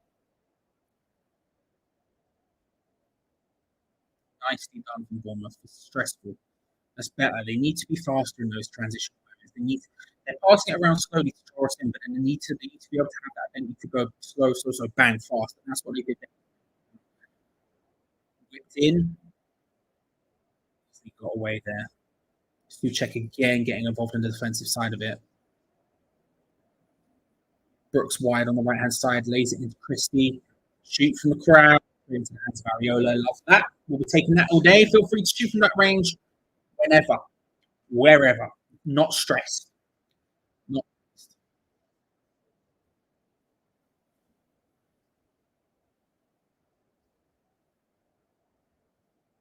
It's becoming a very, very David Moyes performance. Of the last 15 minutes, it's become more and more Moyesian.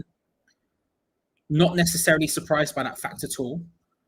And again, it's been working for us so far, so I don't exactly think it's going to change, but it has been a very, very Moyes performance in the last 15 minutes. Just dropping off. We're now fully in that sort of 4-4-2 defensive shape, standing tall, trying to make it difficult to play for the Lions, but really going for any sort of pressing, not really stepping out of our box at all, just allowing them to play and just sort of waiting for them to give us the ball and then going for it. Anthony into Christie in the centre of the park. It's part around here, Bournemouth, slowly being forced backwards. Their passing hasn't been too good, but it's been slowly getting better. Feels like those errors and sort of slightly wayward passing has dissipated over the last 5 minutes, 10 minutes. Before they were it felt like they weren't very happy with the tempo. Felt like they were unsettled by it, and they were just a little bit all over the shop. Christie just getting absolutely hounded. Like 3 West Ham players, Emerson, Fornals, Paquetá, to be a free kick. Don't know what it was there, but apparently it was fun. But yeah. Ben, hope you're well, bro. Hope you're good. How are you?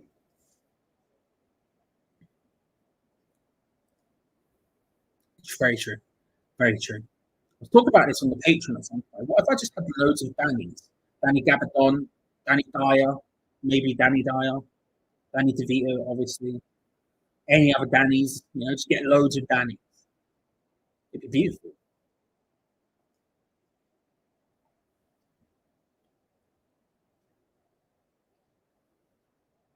Neither would I on it.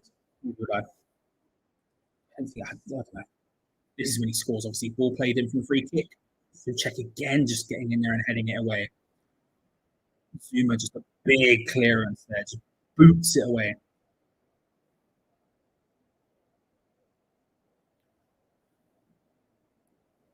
Billing does really well there. Brooks just easily cut out Micantonio, twining both two Bournemouth players and arguably himself up there. You'll have to see it. and then a massive boot. Oh, Mikel Antonio, take a bow, son. One of the best crossfield dives you're ever going to see into the path of Ben Rama. Cuts inside, lazy shots, spawn out. Weak foot deflect. Cleared away from Bournemouth. This is really dangerous. We've committed here. Thomas Souček is there on the counter defense, but Brooks is flying forward. Thomas Souček does really well to stop that. Just gets in the way, stops it from being played forward, and then the ball from Brooks on the right, who's not having a great game either. Just poor. Good work from Thomas Souček. What a ball there from Mikel Antonio for a moment. I'll tell you that. Kelsey, good to see you. Hope you are. Just drops in deep, fights for it, and then just pings a massive ball over the top. Just an ungodly large ball. Unfortunately, you want to be at the other end of it, but like, what a ball. Of a huge, just an unnecessarily large crossfield diag. It was beautiful. It was pitch perfect. I loved it. Who's my favourite player? Okay, currently for West Ham, my favourite player is probably Pablo Fornals. Of all time for West Ham, my favourite player is Joe Cole. My favourite player currently in world football is Jordan Hugill. Obviously, recall Big George. Slash, like, and then of all time, probably Ronaldinho. Big ball over the top, looking for Solanke. Zuma gets caught a little bit underneath it. It looked like it was fully under control, but then just battles in for it. It looked like Zuma was in a perfect position for it.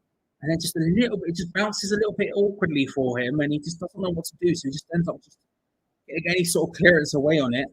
Solanke being a nuisance in that sense. Good on the ball, Solanke, but in that sense, he's done well, and it's going to be a corner. Are we going to see yet another Thomas Souček header away? Ball whipped in. Oh, that time it's a Zuma header away, corner. No one there. We had nothing. We had nothing. We had nothing in the counter there. We had absolutely nothing in the counter. Obviously, always a Hugill mensch. Always a Hugill mensch.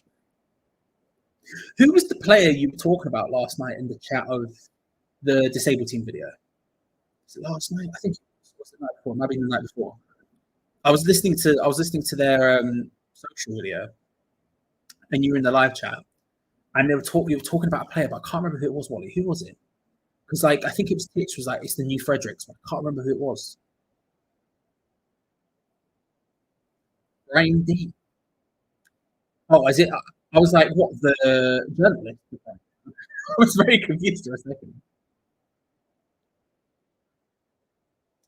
Does it? Does it sound like you to anyone else? Let me know. It shouldn't be, but do let me know. I think the wire, to be fair, needs replacing at some point. Bellamy, another bit of Bellamy. We started to talk about it. Yeah, we definitely are. Chuck, good to see you. We definitely are. Bounce around a bit in midfield. Ben Rama lays it short to Emerson.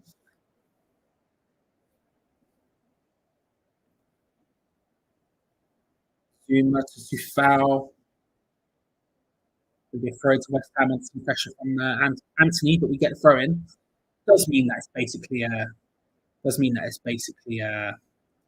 free throw, to be fair. A free pass to Bournemouth, given how poor we are. Man, it's just bad. Instantaneously straight back to him. What are we doing? Stupid. Just silly. Just silly. When the game goes quiet, after losing Noble, Deck, Lanzini, and maybe Cresswell, are you concerned about the number of long-term players we have left who really understand the club and have a connection with the fan base? I should say, fans of any clubs welcome. Fans of any clubs are welcome, as long as you're not causing trouble. If you're a fan of, if you just want to get involved, totally fine with it. If you cause problems, then we stop. A little bit. Bournemouth playing their way forward. We're looking at that. Question. A little bit. Coming through, thankfully, caught in that.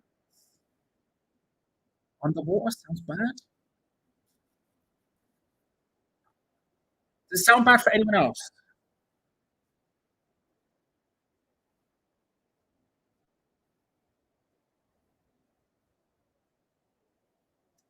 Okay, give me 1 second. Big ball forward from Areola.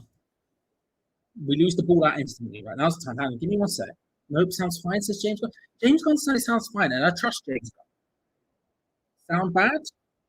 Yes, sound quality a little dodgy. Okay, right. Let me check. Let me try something.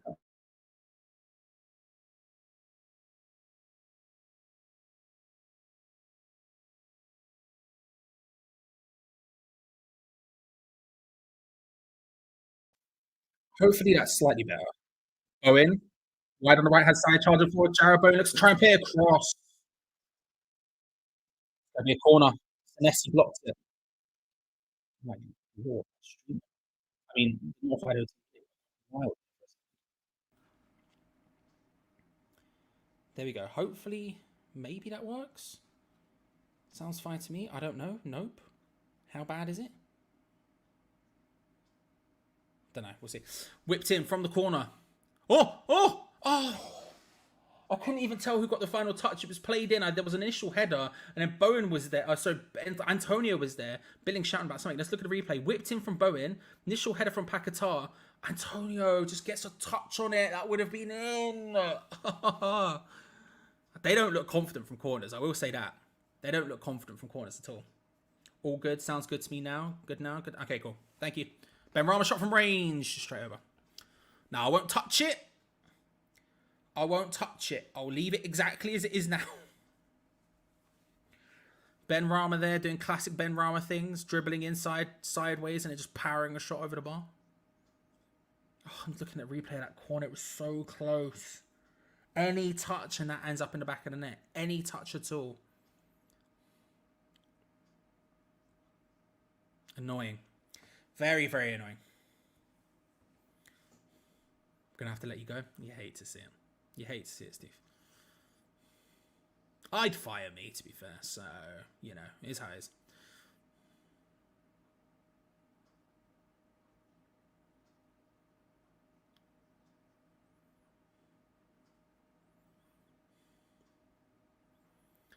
Just cut to Alex Scott in the crowd there for Bournemouth.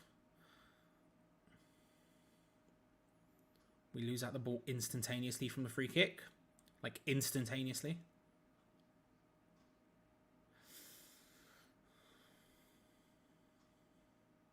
It's more trebly, but it's not fading in and out anymore. As long as it's not fading in and out anymore, then that's the positive. Sounds good now, mate? Okay, cool. I'm just not going to touch it again. I'm just never, ever going to touch it again. I'm going to have to at some point.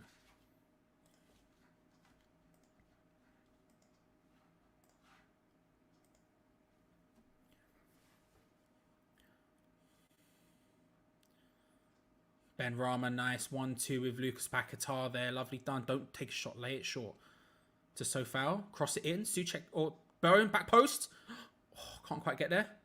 Pulled back again. Hit from Emerson. Can't quite make it work.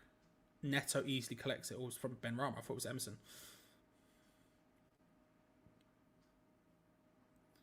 Benrahma asking for a pen there. I didn't see it personally. I didn't see it as a pen personally, but he's asking for it.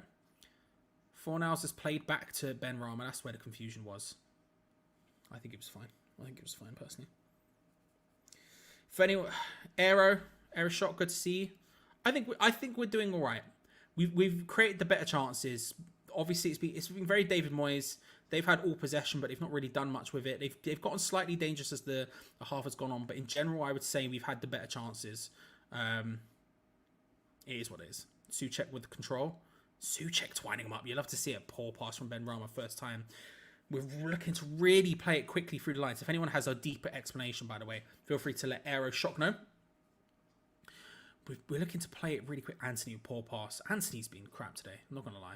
Looking for that ball straight down the line. We are looking so direct and so fast. It's terrifying almost. Just the ball comes in and just an absolute, just ping it forward instantaneously. Not direct in a big balls over the top. On the floor mainly, but just really like fire, go. It's very, I don't mind it, but it's a bit of an issue to some extent. Because we just don't seem too accurate at it, but that's where we're going to create those chances. Free kick given against Bowen on Ryan Christie there. Yellow card for Jared Bowen, I guess, for the kicking of the ball. Dumb. That's incredibly dumb. Referee gives a free kick against one of Bowen or Stuchek. I don't know which one. Jared Bowen goes to sprint away with the ball. I don't know. I think that's a stupid yellow. I think that's very soft. I think it's very, very soft personally. I don't think he hasn't trained West Ham fan for life. He hasn't trained yet, so I don't think he's even been training pre-season for Ajax for a little while, so big ball forward, nodded away there from Kurt Zuma. Philip Billing. I respect it. Under a little bit of pressure, I think, from Agard, he just he ignores the ball and just goes straight for Agard. He's like, you're not getting there, so they can win their corner.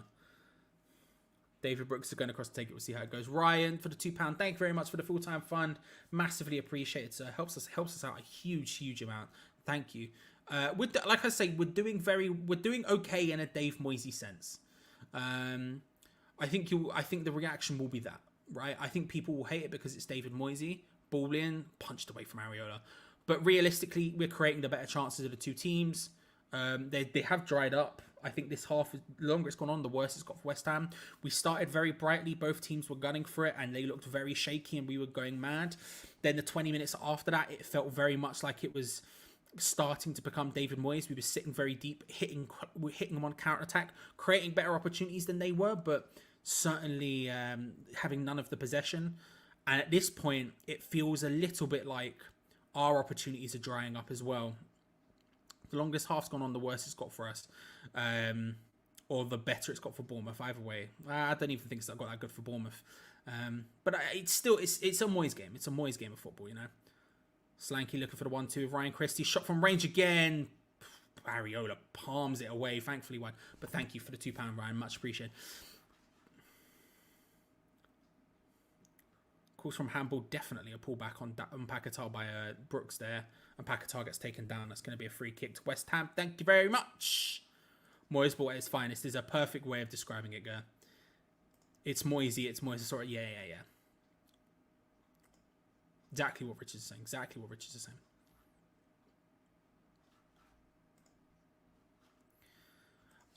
To come back to this, Woody, I am. It depends, not massively, because I think the future of football is just going to be people. I think you want one or two of those people in a squad still, and I think we have them, especially Ogbonna, who's been around for such a long time. He's basically a club. I was going to say legend, but he's not obviously a legend, but you know, someone who's been a stalwart of the club, sort of that role. I think you need one or two of them in a squad at any one time, but obviously the future of football is people being much more transient, players being less at clubs, less and less time. The problem is the such a short turnover time is my bigger problem with that. It's a little bit concerning, but we'll see how it ends up. Ultimately, if we're playing well on the pitch, I don't think anyone cares, right? I think that's where we're at. It's low key. Oh, that's nicely done from Bournemouth. Kirkes on his way down the left-hand side, whips it in, deflected off Sue Fowl, and Agard sort of manages to almost get away. Agard not having a great game. Late short from Christie. Paquetá, just beautifully done. Just sat on it, saying no. Surely a free kick. Thank you very much. Paquetá winning the free kick there under the pressure from Ryan Christie. Ryan Christie needlessly there. Paquetá doing playing some of the dark arts there, just runs it deeply into the corner. Had literally nowhere to go, and Ryan Christie just waiting for Ryan Christie to do something, and he does. He obliges. Thank you very much. Free kick. Paquetá doing so well.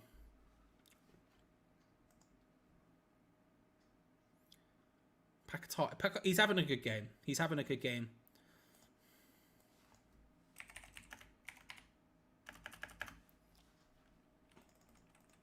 I think in terms of performances, I think Agard's been shaky. I don't think Antonio's been that good.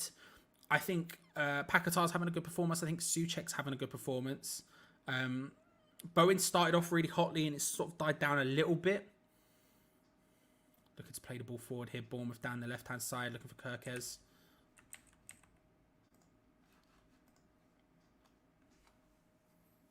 Billing getting involved. Zuma a little bit awkward there, but he stops it from getting forward. It's going to be a corner though, a bit awkward.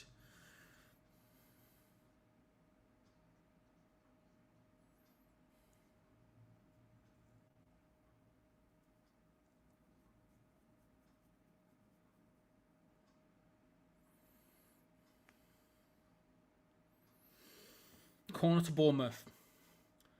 Our right-hand side. Anthony's going to be the one who takes it. Short to Rothwell. Looking to play it in Christie. Oh, that's a nice little flick round.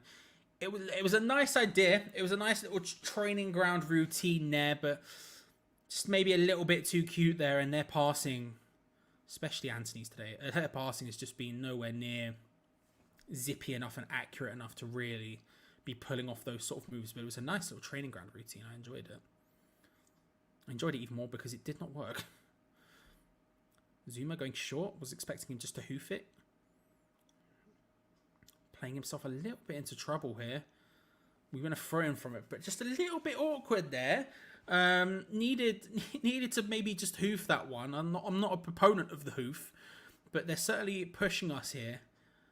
Like I say, this is the sort of high pressing that I was expecting from Bournemouth under their new manager. I'll tell you what, Anthony does well to battle for that one. Finds Dominic Solanke.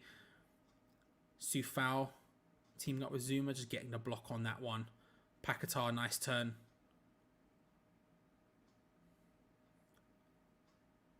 Paquetá trying a little flick round, wins yet another free kick. Thank you very much. He spent more time on the floor today than he has horizontal.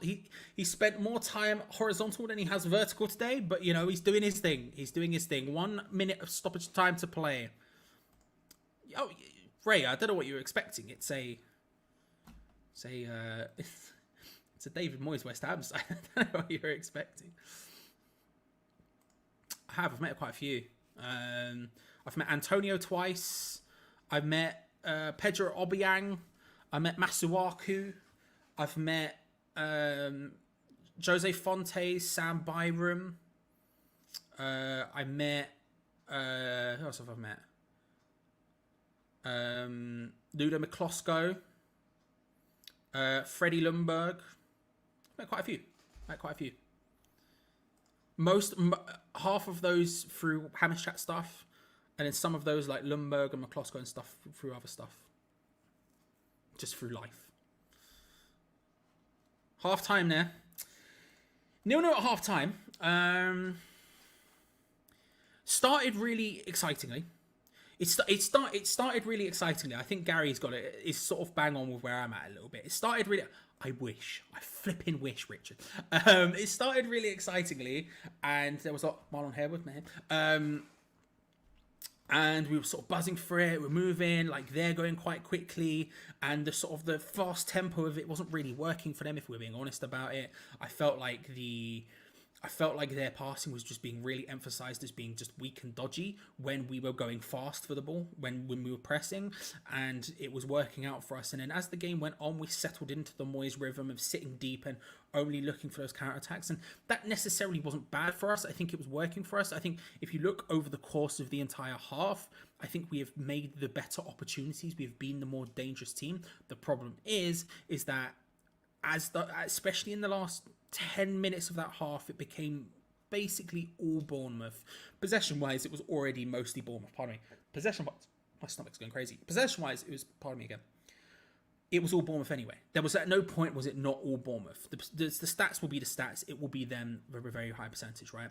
But they weren't really doing much with it. They weren't playing fast enough, and they sort of settled into their rhythm as it went on. As we got more and more Moyes in, that's fine, and we sort of did that earlier than they did. It was working for us, but they started passing it slowly, and then bam, bam, bam, bam, quick passes out from the back, and that started to be where they got their joy from. And as that half went on, we sort of completely dissipated. There were no chances coming from us and all chances coming from Bournemouth. They still weren't strong by any stretch of the imagination. They still weren't strong. And I think over the course of the half, I would still say we were probably the better team. But that little warning sign, if this half continues, if the second half continues in the way the first half ended, then I feel like it's definitely going to be a more dangerous time for us specifically. And there needs to be a change at half time, maybe not even necessarily in personnel, just in terms of just Oh, bless me. In terms of livening up and that kind of stuff. However, that's how I feel. How does Geo Mackie feel? You all right? I think we're playing okay, Charlie. It's better than I expected, but then is that because we're playing well or because I expected complete rubbish and it's not quite that? But we're doing okay. I think we started brightly, I guess. I think the last 10 minutes, Bournemouth have probably been a better side, but by and large, I think we're doing fine. Lots of room to do better. We can improve. There's one or two players who haven't really contributed much in the first half, but by and large, I'm okay, Charlie. The game's there to be won. That's what I will say. Bournemouth, while I haven't been blown away by us, I've not been blown away by Bournemouth either. They don't look great, but it feels like a level game. I think the thing I will say is that if I say to you now, where do you think Bournemouth will finish this season? I'd imagine 14, 15 might be the most popular answer. And it's quite even Stevens, and we're playing a team that we expect to finish in the bottom half of the table. So there's your barometer, if you like. Yeah, I think by and large, I think if you said over the course of the entire half, I would maybe make the argument that we've been the better team. But that last 10 minutes, it's felt. Yeah, I would agree with that. Actually, I think the first half hour, I think we were the better side. Yeah, I think the last 10 minutes has been when Bournemouth has started to find that rhythm that you can see what they're trying to do, right? Passing slowly out from the back and then quickly going bang, like hitting it either long towards Brooks or Anthony, or fast zippy passes in towards Billing, sort of getting in quick, like going quick, slow, so rapid. And I don't think their passing has been that good. They seem to just be a little bit awkward. It feels like they're playing, and I mean this, I don't mean this disrespectfully. I don't mean it respectfully, but I don't mean it disrespectfully either. It feels like they're playing tactics for players that just aren't as, just maybe a little bit better than what they've got. Because some of their passing is just awkwardly wayward in a way that you wouldn't expect. I mean, there was that one pass that went to Anthony and he just did not control the ball. Not he miscontrolled it. My man just did not control it at all. And I feel like they've seen a bit more joy with that as the half has gone on, which, you know, is what it is. But if we come out in the second half how we came out in the first, and like you say, I think this game is there for the winning. It's not as, I don't know. I feel like Paquetá's done really well in the in the defensive midfield department. I thought he's battled really well, and I think that's helped massively. There were times where I was absolutely terrified because Thomas Souček was in the box, but actually Paquetá just got involved and just battled, just fought for it. And I think without that, we would be a lot worse than it is. So I'm feeling all right. I'm feeling all right, Gio, but I do need to pee. So I will go, and then I'll be back in a minute. Thank you very much, Charlie. Right, let's see what you're all saying. Get your comments into the live chat. Liam says it's nice to see some nice passing happening and some actual attack. Pac-Man sits us in the defensive midfield role, which he plays for Brazil, while Tommy thinks Paquetá is a bit too slow for the Premier League. Facer thinks Bourne was unlucky. I think Bourne was naive. It's been well documented everywhere that they're clamping down on three things: time wasting, descent, and, well, I guess kicking the ball away comes under time wasting, but I guess traditionally you would imagine it's taking your time at goal kicks and throw-ins. So what Bourne did, is it time wasting? Not really. I mean, it happens all the time, but this is what they're trying to clamp down on in the Premier League. So I think Bourne was perhaps guilty of just being a bit naive that the referee wouldn't book him for his first offence kind of thing. But this is where sometimes I feel like the referees set the benchmark. So from now on, anybody who does what Bourne does, I expect to get yellow carded. I'm not confident that would happen. Jay reckons Ben Rama's looking fitter. They all look fitter than the beginning of last season. Ionic says they have been very lucky a couple of times where we should have scored. On another day, we'd be 2-0 up. I agree with that. We have been unlucky not to at least have scored the one. Alan said it's exactly what he expected. It's a little bit meh. I genuinely think this is better than I expected. But like I said, I think it's because I was expecting nothing. Bro reckons we look better than last season. Doug says happy so far as much as we can be. Midfield looks good. Souček's look good. I think Souček's looked all right. Phil says Antonio looks well, very good with the ball today. Jay reckons Souček's having a good game. Martel's surprised with the rotation. We have seen quite a lot of that, actually. Guys reckon Fanals is looking decent. Joshua says Paquetá's done well in his defensive midfield role, and Souček getting forward is a pleasant surprise. Els and Stu says boring half, could have done better. I thought we could have done worse. I agree. I that's my summary as well, that we could have there's room for improvement, but I was expecting worse. Brazy thinks Fornals has been our best player so far and needs to play more centrally this season. James reckons Souček's playing well. New contract effect or free from the shackles. I think it's the latter. It has to be the latter, I think, because everybody's just said it's good to see Souček getting forward. Good to see Souček getting forward. I think that answers your question, James. Everybody reckons Souček's getting forward more than he is. And he's hit the post. Martin said it's been okay. At least we've not started slow. Mancunian says 2 sides to define bang average. So forth. See, this is my point when I was trying to apply context about where we expect this Bournemouth side to finish in the league. Well, it's not a question. Like I said, just make up the answer in your head. Where do you think Bournemouth will finish? I'd be surprised if anyone says top half. So now we've agreed that it'll be bottom half. Where about? And I reckon 14th or 15th. And we're looking okay against them. So we need an improvement, but this is what the transfer window's for. Bournemouth have made some signings. Some of them are playing today, but room for improvement. But the game's there for the winning, kind of. Kevin says, do I have the holiday blues? I'm being negative. He thinks we're playing well. No, it's just my opinion. I think we're playing fine. I think we've been the better side, but we're not exactly playing fantastic football. I'm not being blown away by it. I think we're playing okay. That's all it is. Tom, thank you very much for the £3 super chat and the super sticker. I don't know what it is. We can't see it on this software we use, but thank you. Massively appreciate it, Tom. Papa says, was worried Paqueta's head would be turned, but he's playing well. Al says Paqueta's playing well on his last game. He added law, or she added law. A little bit of context there, a little bit of the tone, a bit jokey, but probably not really. Malik says, not bad, just need to finish some problems from last season. Keithy said he thinks he's watching a different game. Keithy, get your opinion in. Let's see what you're saying. Get it in. You have to agree with people. Just tell us your opinion. Luke says Antonio looks bad. Get Mubama on, please. West Ham fan thinks Souček's enjoying going forward instead of Declan. Chase says Souček looks decent. I think we'll see him thrive this season without Declan and Rice. I agree, by the way. I think Souček's played well. Need to utilise it a little bit more. He's getting in the box. I'd like to see a bit more crosses, in all honesty.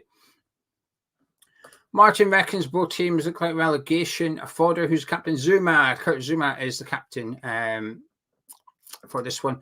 Lackey says that Aguero's a bit shaky, but he's the centre-back with pace. Maguire and Zuma will be too slow. I don't know how the centre-back position will play out. Jonathan says, as much as Rice was massive for us, him leaving frees up the whole squad from a single world-class player that they would depend upon to pull something out.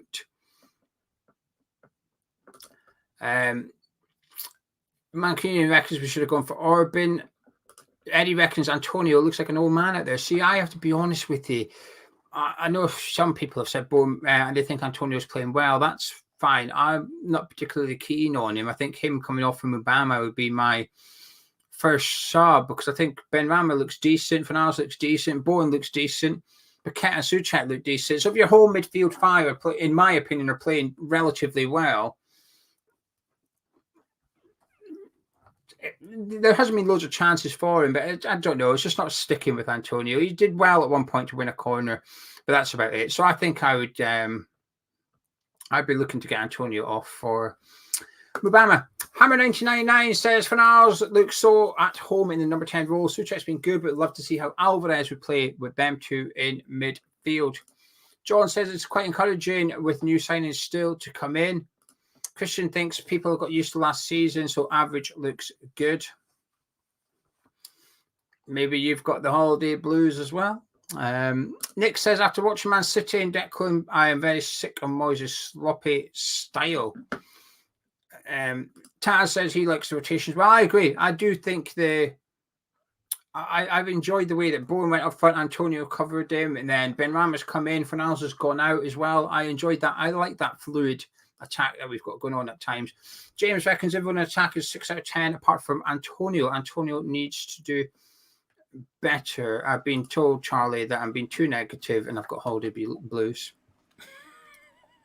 Well, what was the negative? What was the big negative thing you said?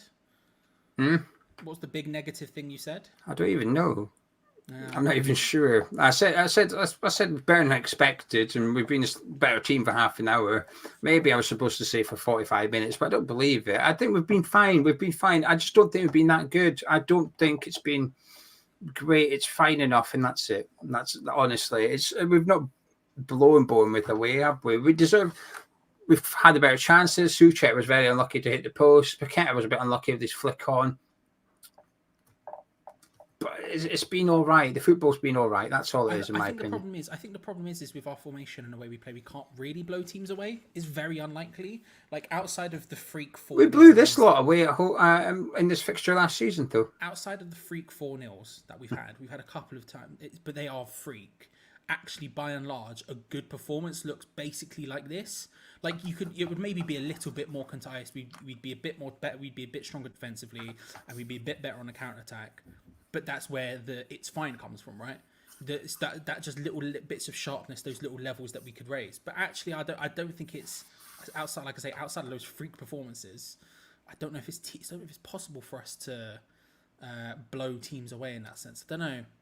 It's difficult because of the way we play. It is difficult, and I think we're coming up against a team who, from what I've seen in that first half, should suit us a little bit. I think it should suit us. I think we should be able to take teams on. We should be able to wait for them to go for us, to gun for us, and then we go bang and then hit them. But we're not really hitting them that quickly. You know, it's frustrating. It's very frustrating. I can see what everyone's saying. I'm going to try and sort it out. Give me a sec. Just move it closer. Shout into it. Be brave. Hello. That's better. Just talk like that for the rest of the show. I thought we were fine. We were fine. I'll lean forward every time and then. Yeah, I thought we were fine. We're not. I think we can do a lot better. And do you know something? I'm more confident of us winning the game now than I was before the game started. I think we will. I actually fancy us to go on and win this now, based on what I've seen in that 45, because I'm not being impressed by Bournemouth, and I've been okay with how we were playing. Moyes needs to. Do you agree that Antonio needs to come off? You can say no. Yes, but I don't know who for. Obama, it's got to be. Yeah, yes. Yes. If that's the game we're playing, then yeah, 100%. I would agree with that. It has to be. I think to be fair to Antonio, I think there have been brief, elusive moments of the Antonio we want, but for the vast majority of it, it's not been anywhere near good enough. Yeah, I've not been impressed by him. He's got an opportunity today to sort of.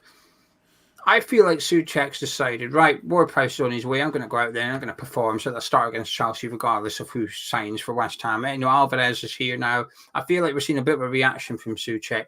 Not seeing that from Antonio. You know, Scamacca's gone. If anything, it feels like he's going to, hey, no competition for me, boys. I would like to get Obama on anyway. So I would be fine with that. But Geo, as the teams come out, I shall let you go. Thank you very much. And we'll see you at full time for the match review, sir. Yes, thank you very much. Cheers.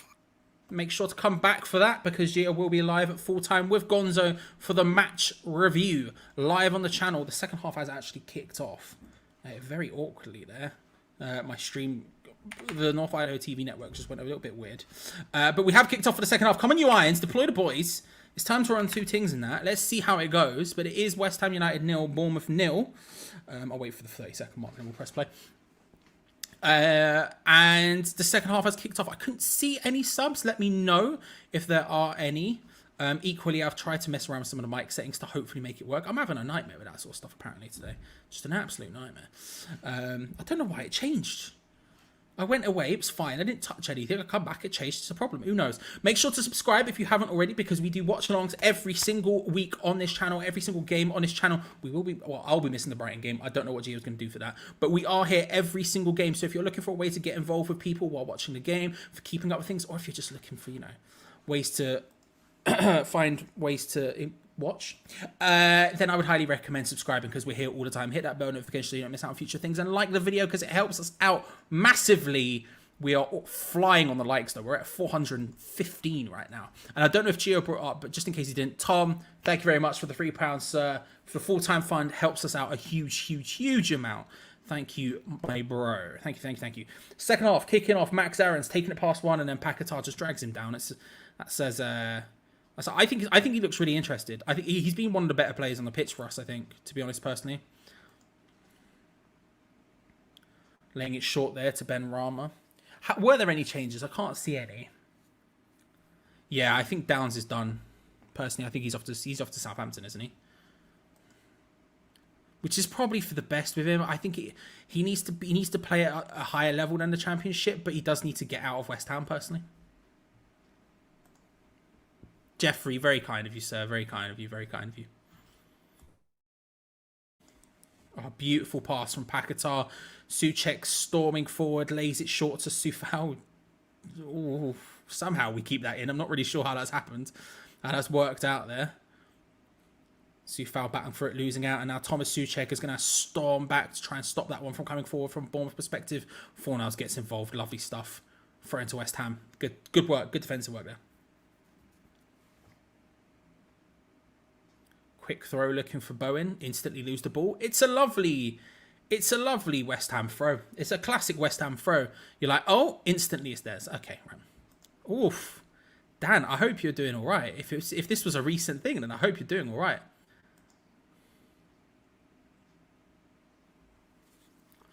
Michael, I have sad news. They have not been replying to my emails. They have not been replying to my emails. But we keep going. We move. Mikel Antonio trying to take the ball around, wins free kick, takes it quickly, finds Jarrod Bowen. It's a really good opportunity. Jarrod Bowen cuts it on the inside. He just takes way too long, and it's not at all. It's just knocked away. It's going to be a free kick. I think Antonio's going to pick up a yellow card. That's so annoying. That was such a good opportunity, created really nicely with the quick pass, and it worked out so well for us. And then it just as soon as the opportunity came, it left. And then on the counter attack, Mikel Antonio just a professional foul, as it were. It's going to be a yellow card very easily.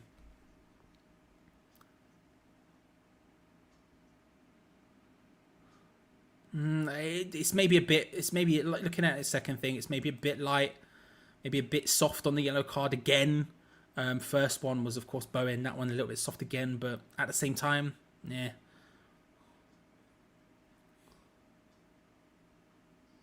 Solanke and Aaron's linking up, but Ben Rama and Emerson equally getting a how the hell Solanke's managed to find that there. Ball whipped into the box, nodded away. Shot from David Brooks. Save from Areola.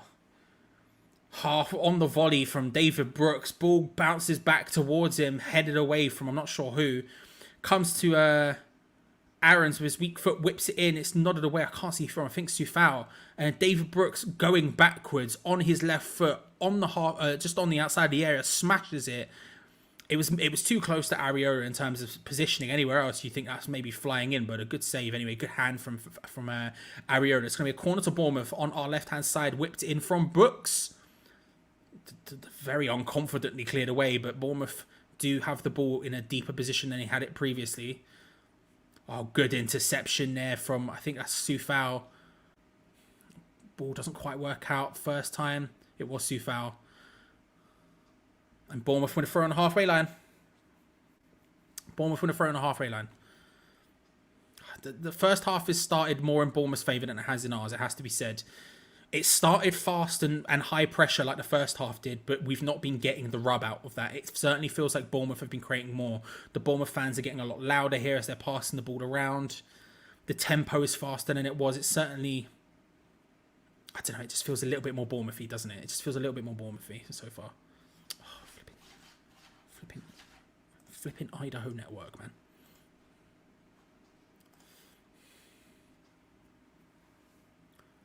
Paquetá trying to play the ball forward on the halfway line. Billing comes in well to stop that. Throw taken down the line to Ben Rama. Cuts inside. Lays it short looking for Antonio. Can't quite find him. Org, well done from Pablo Fornals to win it. Jarrod Bowen hits it. Oh, Jarrod Bowen! Oh, an absolute peach. Jarrod Bowen has just bent it into the top corner from outside the area. That is a beautiful finish. Show me that replay. That is a wonderful, wonderful finish. Jarrod Bowen with the... Come on. Just as I was saying, Bournemouth felt like they've had the better of this half. They've been pressing higher. They've been pushing higher. The tempo started in the same way the first half started, where it's quick, it's fast.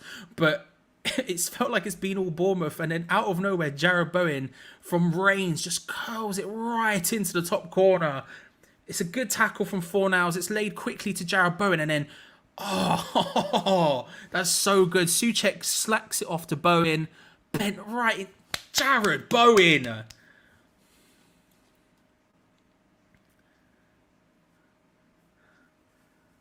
Bowen's on fire. What a finish. That's 1-0. Beautiful, beautiful finish. There we go. It's West Ham United 1. It's Bournemouth 0. It felt like it was going Bournemouth's way this half. I was saying it at the time. The speed of the half was definitely similar to that of the speed of the first half opening, except instead of us getting the better of it, it felt like Bournemouth were on top. They were winning corners. They were getting into good positions. All of that good stuff. And yet somehow we've managed to get the ball forward. It's laid shot to Jared Bowen, who's absolutely pinged it in top corner. It's beautifully done from Jared Bowen. There we go. I wasn't concentrating. I was moving that. There we go. Come on. Come on. He isn't. He's not on the bench either. He's not fit enough to get any game time, unfortunately. What would we be without... What would we be... He's called it all along. What would we be without Jared Bowen, man? What a finish. Come on. Right, 1-0. This is good. Because Bournemouth have struggled today. They've been getting better, as I said, better towards the end of the first half. They've started the brighter in this second half, but they haven't really threatened in any major, huge way yet. So this is good from us. We just need to make sure we keep it tight. Keep it tight. They're going to want to stretch a little bit. And this would be a beautiful result. Corner to them on our right-hand side. Whipped in. That was the... Paquetá with a header away. Souček was there again. One of us was going to get it away there. That was poor. Straight at the front post. Doesn't even beat the first man. Christie charging forward. The little dink over the top straight into the hands of Areola. Come on. Come on. Yeah.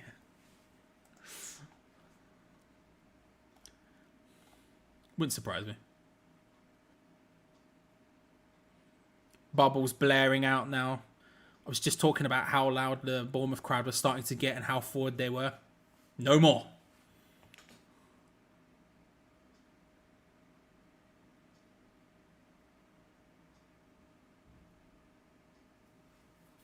Come on.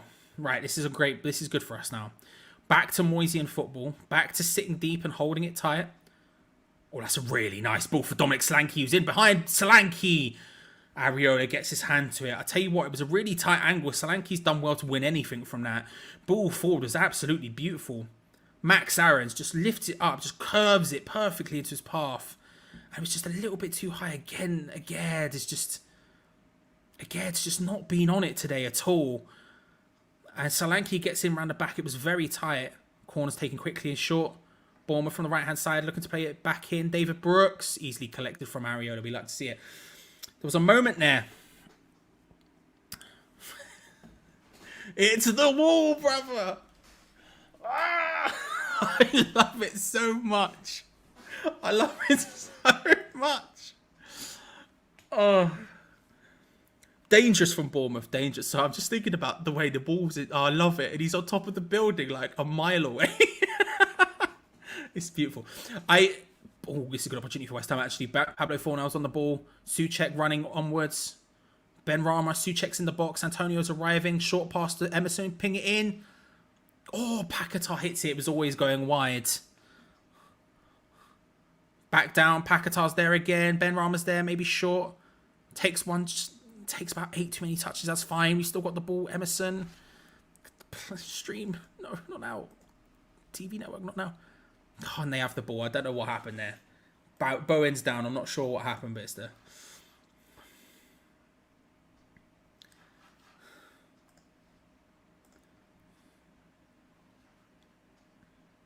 Senesi's gone down injured. Emerson was on the ball. He digs it towards Bowen, who full stretch goes for it. And Senesi just sort of gets his head onto it to nod it away.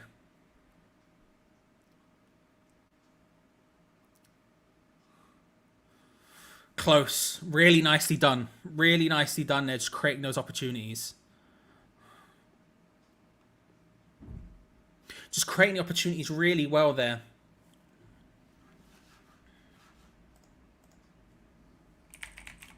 Senesi's still down. There's a break in play here. Everyone's having a little bit of a water break. Then Senesi's still down. For his own sake, I hope he's okay. But from our perspective, I wouldn't mind if he went off. Not that I want that to happen, of course. I think we're looking at a situation here where we're doing well. We're creating some good opportunities. This game it's mirroring the first half a little bit. The first 10 minutes here, very sort of fast pace and exciting, which is certainly something that was in the first half for 10 minutes only. We'll see how the game ends up playing out from here onwards. But since the goal, which sort of came against the run of play, if we're being honest, it's been mostly us. It's been mostly us, apart from that big pass, that big long threaded through ball for Solanke. And actually, that run from Solanke does feel very much like where David Moyes might be interested in him, although I would not like Solanke.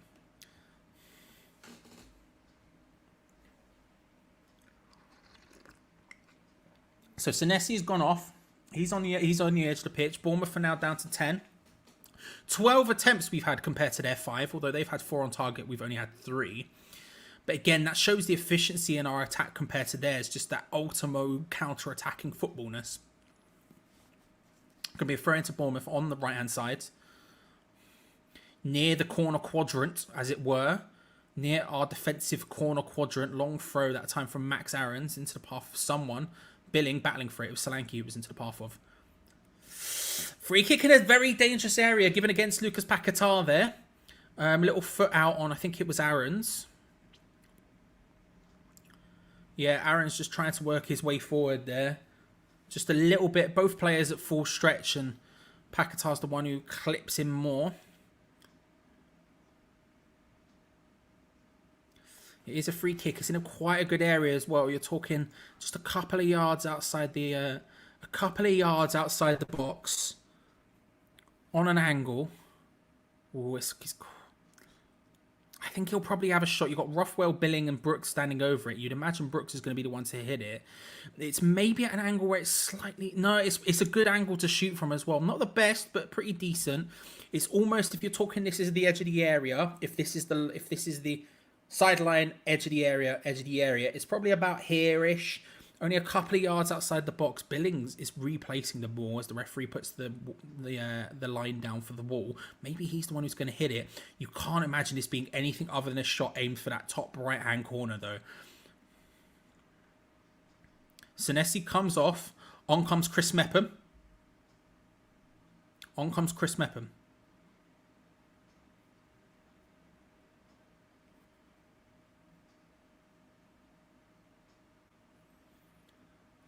Anthony also coming off.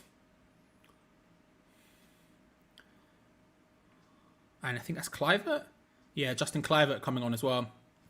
So Anthony and Senesi coming off for Justin Clivert and Chris Mepham. Both straight swaps. Mepham obviously because of the injury. Clivert, let's see, lots of hype around him previously in his career. Let's see how it happens. Philip is the one who hits it. It deflects off. I don't know who it was. It deflected off the side of the ball. It's going to be a corner.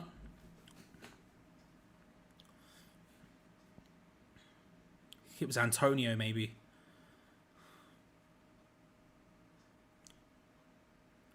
I think Areola would have been okay, but Antonio bouncing off his head. Right, we can deal with that.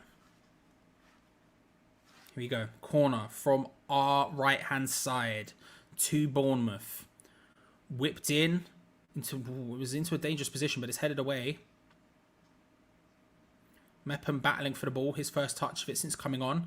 Fighting with Emerson, he's got Ben Rama surrounding him as well as Mikel Antonio. He tries to little flick it through with the back heel. And it's a goal kick. And one of our players has gone down. I'm not sure which one it was. It looked a little bit awkward. Emerson, I think he's going to be okay. I'm just getting a little warning from the ref on that one. Boos coming in from the Cherries faithful. Pardon me. Zuma having a frank discussion with the ref. Our new captain. Emerson's back up and he looks okay. Lady in the front row asking for a yellow card for Emerson. You can't respect it. Emerson and Mepham going for it. No, he doesn't mean it. It looked a little bit awkward at first, but it's fine. Nothing harm there. Emerson just doing the little fake out to win the goal kick. It's not that deep. It's not that deep. Although him going down, that was a bit OTT. I could accept it from Paquetá. He's training for Manchester City. It's fine. But from Emerson, you're sticking around, buddy. But none of that. None of that.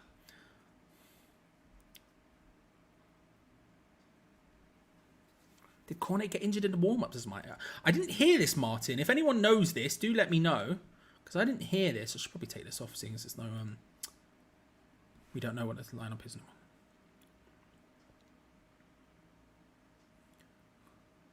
Battling for it, losing out. Bournemouth coming forward with the ball. Again, there does nicely. First time he's really done too much in this game. Ben Rama lays it off to Fornals, short to Emerson. Nice little passing triangles. The build-up has definitely been better from us today. I mean, I mean, we were awful before, so, you know, it's not that different, but... Jarrod Bowen scored. Jarrod Bowen scored. Really nice finish.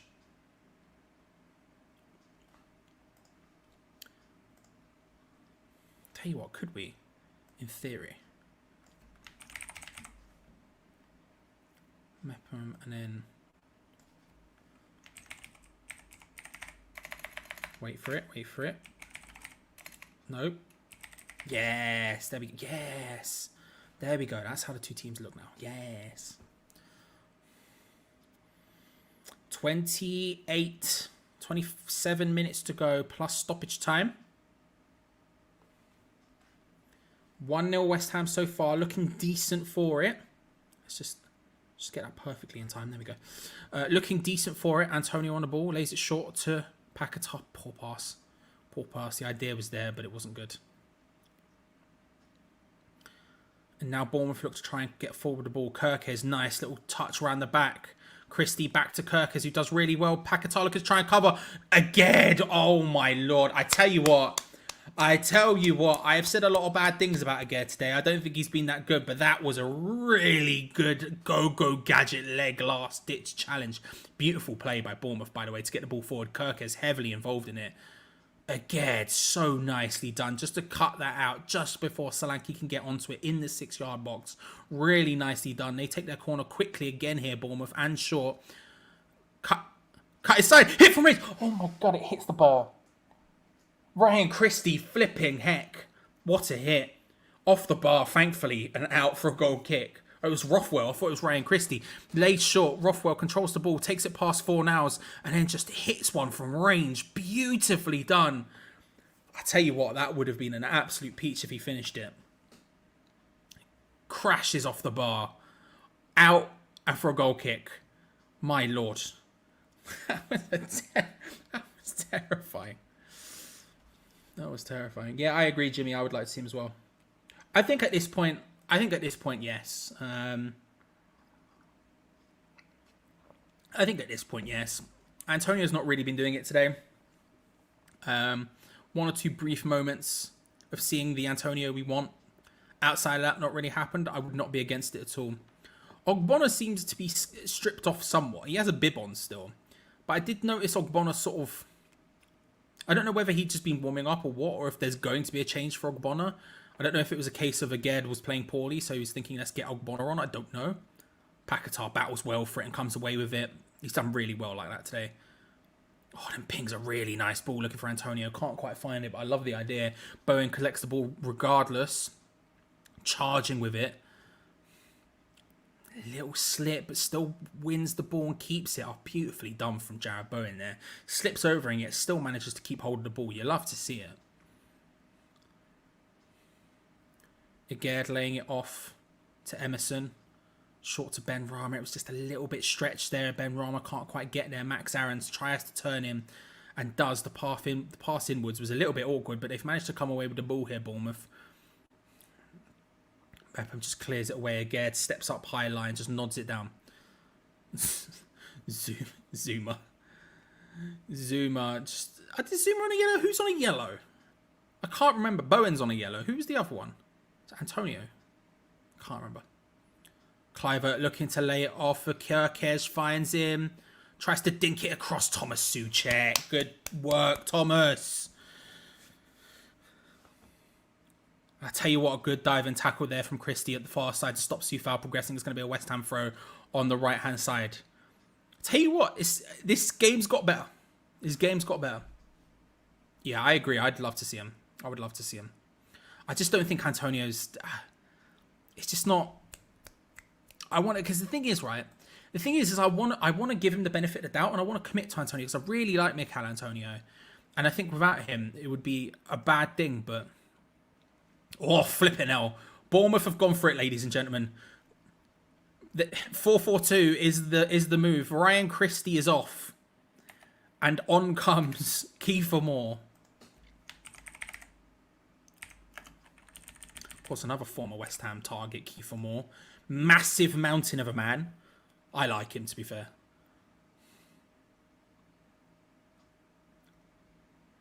There he is, getting involved in play early. Lays it short to Max Aarons. I tell you what, you whip those balls in towards Kiefer Moore, it's going to be a bit of a problem. Having said that, we've got two relatively strong, aerially dominant centre-backs, especially Kurt Zuma, but we just hoofs that one clear. But like I say, I really want to commit to Mikel Antonio, and I really love him. And I think without him, we've been so crap over the past 4 years. Like, he's done such an incredible job, but today it's just not been the one for him at all. Outside of one or two moments, it's just really not been it.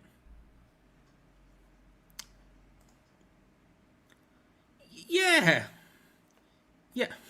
The Welsh Giant indeed is huge. Yeah, I think we've been all right.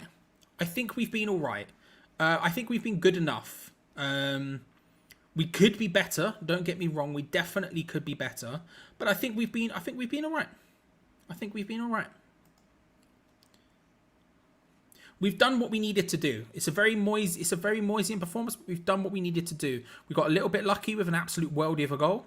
But outside of that, I still think we've created the better chances. Bournemouth have had a better second half here, to be fair. But I think we're all right. Fornal's a little bit awkward there. I could hear David Moyes just, come on. Oh, good battle from Fornals there, getting involved. Wins the throw. Nice work, Fornals there. After the shout from David Moyes getting heavily involved. No scarf. No scarf. Not in that last shot, anyway. Not in that last shot. Oh, nicely done. Oh, Bowen almost getting there. Can't quite manage it. All short to Fornals again. Good position. Pings it in. Little way too close to the goalkeeper there. Neto looking to try and play it quickly and long to Kiefer Moore. Again, does well there. Nods it down. Looking for the pressure. Our Bournemouth. Brooks getting involved. Emerson does well just to control that one. And we should be able to play it away here nicely. We do. Into the path of Paquetá. Forward. Oh, it's a really nice idea. That ball forward just doesn't quite make it, but it's beautifully done. Ben Rama loses out instantaneously there. A little bit of a heavy touch, and Bournemouth can come away with it. 20 minutes plus stoppage time to go in this one. I tell you what, it's been a much better second half from a neutral point of view than first, if we're being honest about it. A much better second half. From Bournemouth, it has been a better second half as well. They've definitely been more dangerous, but still not creating enough. Still not being as much as they need to be or should be. Heavy touch from Bowen, loses out. Bournemouth get the opportunity to come forward again here. It's going to be an exciting season from a Bournemouth perspective. Well, how that goes is anyone's guess. Brooks tries to ping the ball in, looking for Kiefer Moore. Can't quite find it. Dominic Solanke, just a slightly dropped off roll. It's a 4-4-1-1 style thing. Solanke just dropping a little bit deeper. Nice little layoff there from Brooks to Billing. Back to Brooks, who can hit them way high and wide, apparently.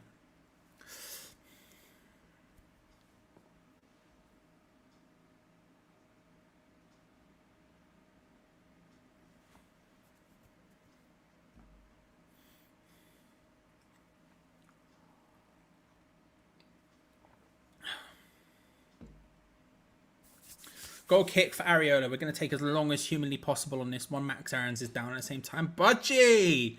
Bro, how are you? How are you, sir? Hope you're well. Hope you're good. How are things? What a man. What a man.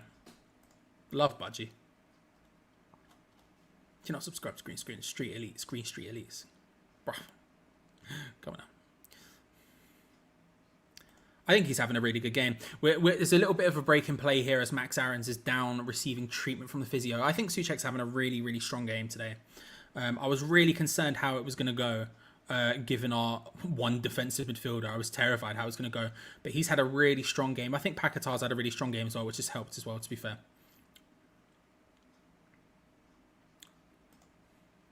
I think Maguire will join us. It seems likely that it's going to happen now. And I think he'll do well for us, especially under David Moyes. I think he'll be a good signing. It's not one I would personally make. I think it's too much money, but I think he'll join us and I think he'll do well for us, to be fair. It's too much money for another centre-back. I think we should be looking for a younger, fitter centre-back, in my opinion. Pardon. We'll hold it 1-0, I reckon, says James. It feels possible. Free kick taken by West Ham, long boot from Areola. It feels possible. Was a little bit aimless there. A little bit aimless. We hook it out.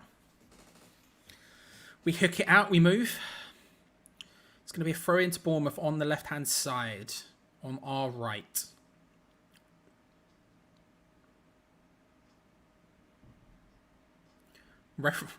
Referee telling Max Aarons to get back off the pitch. Didn't beckon him back on. Didn't give him the old one on him. Bournemouth apparently getting ready to make some subs. Now Max Aarons is back on the pitch. A lot of admin style stuff going on there from the ref. Antonio does well there to get control and just ignore that. Ignore that. The pass after was god awful. Ignore that. That was bad. Dave, Asti, Punch on Gaming, how are you, sir? The bells are here, but we haven't had to call for them yet. If the people call for the bell, I mean, we go for the bells, but we haven't had to call for them yet, thankfully. Free kick against Paquetá.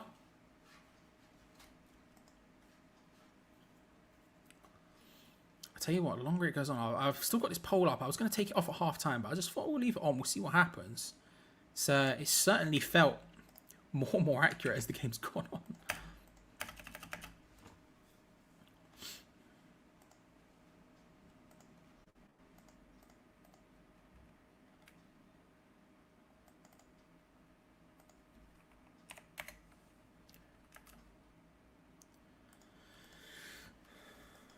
Ruffle plays it in. Billing heads it on. Flipping out. There was a moment there. It was scary. It was a scary moment there, but thankfully it's fine. Thankfully it's fine. It goes out.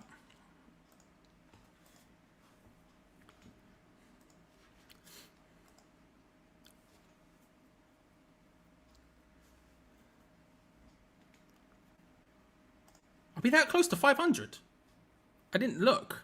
Going to be more changes here from Bournemouth. I think there's going to be all of them as well. So Aarons and Brooks are coming off. Semenyo.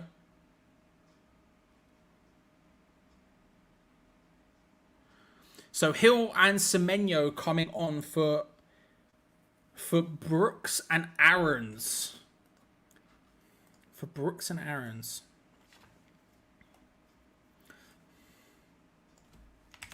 So Hill comes on for Aarons and Semenyo comes on for Brooks.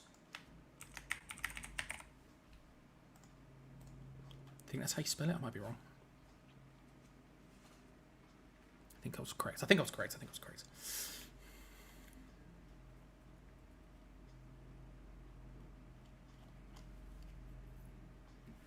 Played out wide. On the left-hand side, Cliver been relatively quiet since he's come on. Is that all of Bournemouth's 5 changes? I can't remember. I'm trying to think it through in my head. I think it might be. It's at least 4, right? It might be all 5. No, I think it's 4. Semenyo. They're just slowly passing it around here, Bournemouth. Again, taking their time, looking to try and create that space. This is where we sort of are at our strongest, just allowing teams to pass it around and just trying to wait for the opportunity to break us down. Certainly not a scary prospect right now for us. When we're at our best, which we haven't been recently, don't get me wrong, but when we're at our best, that even Manchester City have struggled to break us down in these sort of situations. Certainly not at our best anymore. Weaker midfield. just generally older and slightly more broken of a team. But having said that, Bournemouth haven't really shown the ability to break us down too much right now. So as they pass it around back and forth here, we're going to throw in, take it quickly, again, passing it around. We're in good, strong positions. The one problem is usually what we want to do is force them out wide. We're looking for that ping in for Kiefer Moore. It bounces down. Semenyo's there, cleared away. Flipping. Heck, that was scary for a moment. Flipping hell, that was scary for a moment.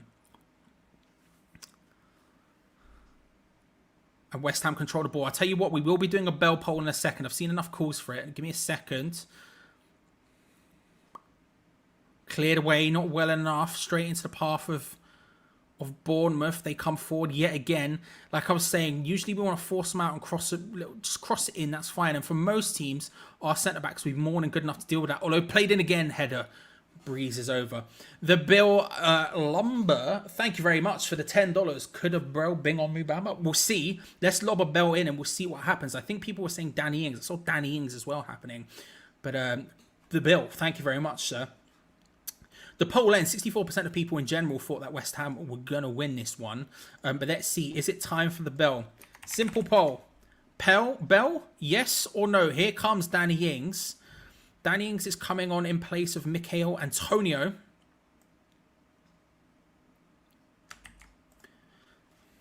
Our first change of the game, as the poll is up, I will give you until 79.5 minutes for the poll.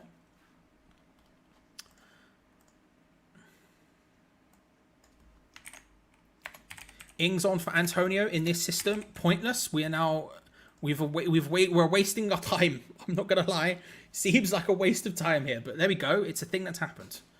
It's a thing that's happened.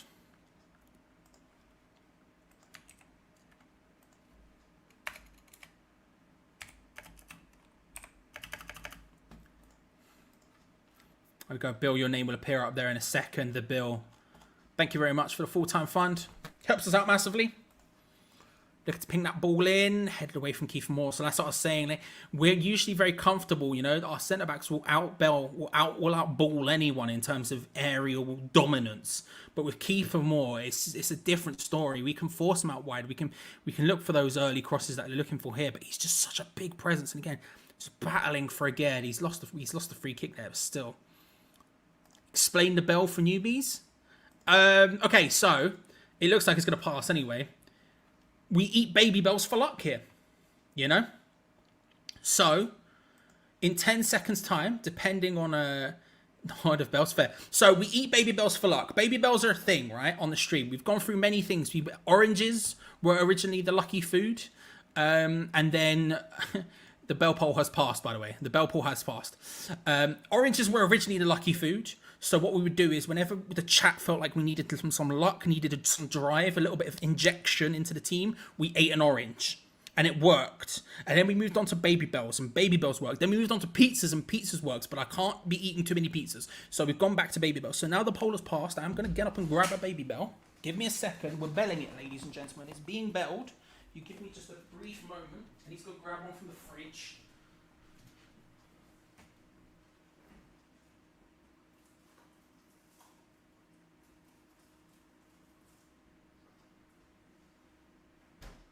Right, bell acquired. We have bell. Bell here. So what we do now, simply put, we eat the baby bell for luck. We eat the baby bell for luck. There we go. Right, let's get this in because we've got time is of the essence. 10 minutes left. 1-0 up. 1-0 up. The bell is on its way. We need to get this one in stat. There we go. We deploy boys, but we also deploy baby bells. It's a thing. It's a tradition, you know. And you got to keep traditions. I'm trying to get this in as fast as I can. Here we go. We're undoing the bell now. Ball forward for Semenyo. Down the right hand side.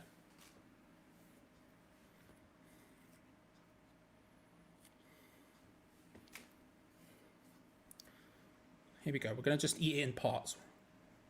We're going to just eat it in parts because it's going to be too much otherwise.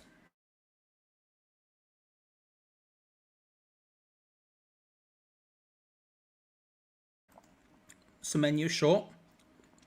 to Hill. Playing the ball around. Semenyo deflects. Great opportunity. Round the keeper. Solanke puts it in. I should have just shoved it in my mouth. Oh, Dominic Solanke gets it. It's 1-1. Too late with the ball, and I didn't even shove it all in. I was literally talking about speed as well.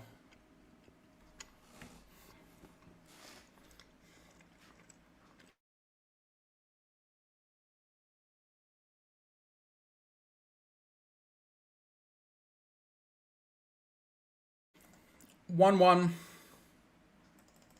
It's a great finish from Solanke, to be fair. Semenyo plays the ball in. I think I say plays the ball in. He definitely tries to shoot. It's dragged. And Solanke, he gets in behind. I'll tell you what, the first touch maybe a little bit lucky. Second touch just takes it round at Areola and then just finishes it nicely. Where Zuma, wake up, man! Look? Certain things you can't say. Round the goalkeeper like that, fine. Okay, he's done really well. I feel like Kurt Zuma could have at least busted the gut to try and block that on the line, but he steps off when he thinks Areola's going to get there. He doesn't really go for it fully.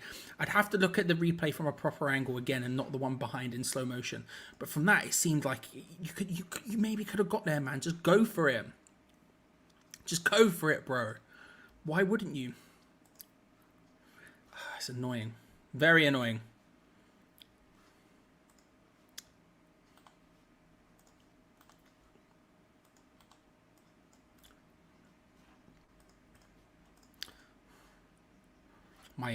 The North Idaho TV network is letting me down as well at the same time.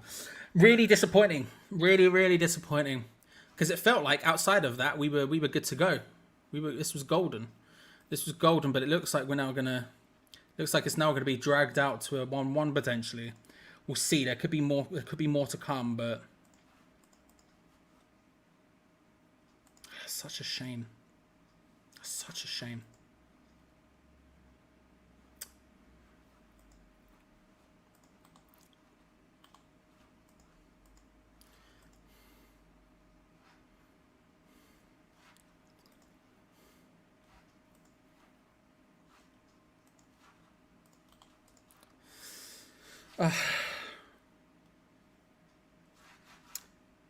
What the hell just happened there? I'm now watching Cycling in the Woods. Cycling in the Woods has happened on my screen. Oh my god, for Pete's sake. For Pete's sake. Not now, of all times. Not now. I can see the word post in the chat. Not now.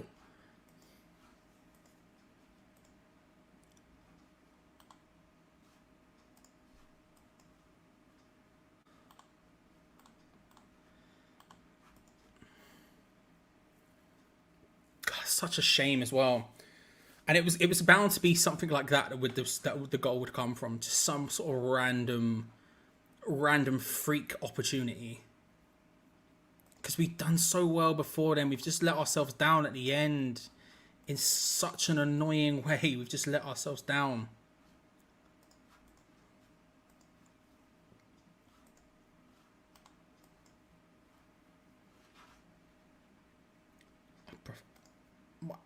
The North Idaho TV network is letting me down significantly.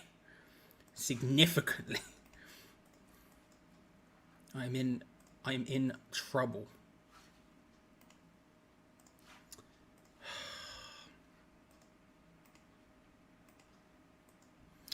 Look, we've done so well for the rest of the game that it would have to be a freak situation like that where the goal would actually come from. There we go. It would have to be a freak situation like that where the goal would actually come from. It's really annoying because we've done so well, and even defensively in a situation where I was absolutely terrified, we've managed to stop for the most point. But it's just a massive shame. There we go. Now back in time. Semenyo charging through. Foul there from Emerson. Yellow card. They got better as the half went on last time. They got better as the half went on last time, and we just need to make sure that a similar thing doesn't happen here, and we just allow ourselves to be overrun, and 2 goals in the last 10 minutes would be such a sucker punch after today's performance. Not being the best performance you've ever seen in your life, but certainly more than good enough to get at least 1 point out of this game.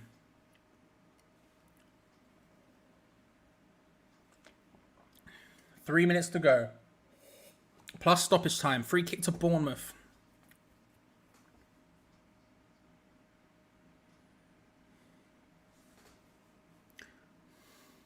Rothwell standing over it. He's surely looking for more. They did, but headed away. Billing pings it back towards the box. Oof. Semenyo managed to keep that in really well there, to be fair to him. He's done really well there, Semenyo, to be fair. Under a lot of pressure here. Rothwell on the ball, turns, plays it into Mepham. Semenyo's there as well. Mepham looking to try and take on Danny Ings, losing. Bro, why did we bring on Danny Ings? It was such a pointless sub. Flicked forward. Ben Rama does well, but the pass is poor. And Bournemouth can come away with it again. Semenyo just outside the area, hits it, deflects. Billing comes away with the ball. Pinged in, headed back across from Moore. Souček's go gadget leg, stopping that one, and the header is going to easily roll through into Areola there. They are all over us right now. All over us. And the problem is they're all over us, but we don't have that out ball anymore. We've brought on Danny Ings. Bringing on Danny Ings is a pointless endeavour. I don't mean to be harsh about it. I like Danny Ings as a footballer. I don't think Danny Ings is finished as a footballer either. I think Danny Ings is a decent enough footballer to be playing somewhere in the Premier League. It's just not for us under David Moyes. And so now we're looking to try and come away with this. We're under the cosh against Bournemouth, who are all over us. And we don't have that out ball because we've got Danny Ings on the pitch, who's not exactly going to be able to hold it up. He's not going to be able to sprint through with it. He's not going to be able to run onto long balls. He's not going to be able to do anything. So there's no point in Danny Ings being there. It was a nice idea from Ben Rama, but a heavy touch, and Hill does well there to stop that one. Going to be a goal kick to Bournemouth. Ryan, I don't know. Part of the problem here is that it's so late. Doing this early in the season means there's basically no one available. It's really frustrating because no one's going to leave their team, right? So, I don't know. I don't know is the answer. Maybe, I don't know, who is even available?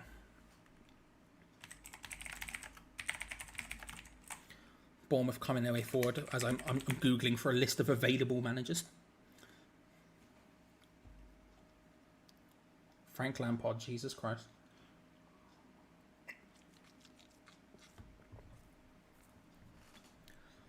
I mean, Graham Potter, but he feels beyond us at this point. Ball over the top. Kiefer Moore getting control. 6 minutes of additional time. Deflects off. Is that a corner? That is. It's a corner. This is why I don't like just the falling about, because we're just going to put ourselves in this exact situation. I guess Graham Potter seems to be the option. Seems to be the obvious option. There's no one really else available that would actually come, you know?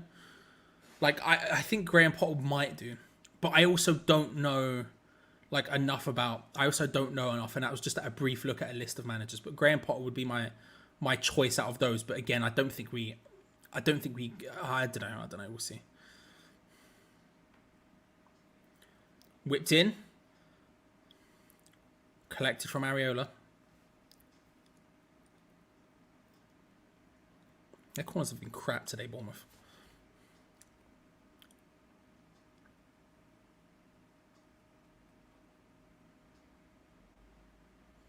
Nodded away. Clivert, who's been sort of anonymous. Danny Ings offside. The transplant Trezeguet himself. But I also don't think this is a situation for Moyes. I'm gonna refrain from saying anything actually for now. We'll see how the rest of this game goes, and then the rest. We're in a very awkward situation now, so we'll just see how the rest of the game goes. Plus the transfer window and everything else. Jesus Christ. Paquetá does well. Ings loses out on the ball again. it's just pointless. It's just actually pointless. It's just actually pointless. Danny Ings coming on. It's just actually a pointless endeavour. I don't want to be like that, but it just is. There's no point to seeing him come on, is there? Semenyo on the outside of the box. Little fake out shot. Looked like he played himself into trouble, but he does well. Plays it to Hill. Don't know anything really about Hill.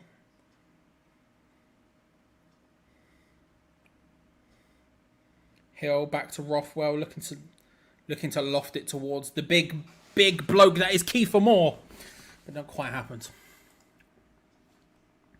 I should say thank you to everyone who's liked the video, by the way. We've got over 500 at this point, which is insane for us. Usually aim for 300 on a match day, so 500 is massive. Thank you very much. While you're there, make sure to subscribe if you're new around here, and hit that bell notifications button so you don't miss anything, because we live every single game around here. I've only missed 2 matches since we started doing watch-alongs. I think 3, maybe 4 seasons ago at this point. Only missed 2 matches in that entire time, no matter whether it be Cup games, league games, European games, doesn't matter. We are here. I'll be missing the Brighton one. Don't know what Geo's going to do about that. But apart from that, we're here. So make sure to subscribe and stick around, because we've got a yellow card for Lucas Paquetá apparently. Because we're going to be plenty of stuff coming. And like the video, massive appreciate it. At 1-1, I think it's probably okay to say. I'll tell you what. Let's do a bit of man of the match, shall we? I think we've had an okay enough performance, and there's options to where let's do man of the match. Maxwell Cornet coming on. Let me know who you think the man of the match is in the live chat below, or on the side, wherever you're looking at it, on phone or desktop or whatever. Let me know. And when I scroll through and read out all of your man of the matches, whoever has the most amount of votes will win the Hams Chat man of the match. We'll see. We'll see who it is. Just purely based on vibes here, ladies and gentlemen. You know, science is not your master. We are a vibes-based economy. I scroll through, I read them out. Whoever has the most, it feels like has the most, wins. I might change that this season. I might do like a nominate 4 people and we do a poll type thing. But for now, for today, we're going to do the vibes. Cornet came on there for Lucas Paquetá. You know, that's really going to change our lives. I personally wouldn't, because he has no proof of doing it. Oh, Cornet in the box goes down. No pen, says the ref. I tell you what, Cornet, he was offside anyway. I was going to say, just shoot for Christ's sake. Don't bother going down. I personally wouldn't, because he's never had experience, and I think we need experience, personally. Let's have a look at some of these man of the matches. We'll have a look at the replay. As per usual, Cornet offside. You'd love to see it. Maybe he couldn't have had the shot, to be fair. That was such an awful opportunity created by us. Right, let's have a look with a minute to go. Souček, man of the match. Genuinely don't know. Bowen, Souček, Thomas Souček, Bowen for that goal. Souček, man of the match. Ant, Onio, probably. Bowen. Souček, potato salad. Bowen, Souček. Areola. Bowen, Paquetá. Moyes, crying laughing emoji. You hate to see it. Souček or Bowen? Souček. Fornals, Souček, Bowen.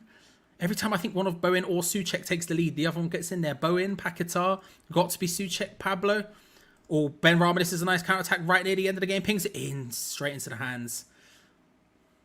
I can't decide between Souček and Bowen, so I'm going to say both of them. I'm going to say Souček and Bowen. Congratulations on the joint Hammers Chat Man of the Match awards to the boys.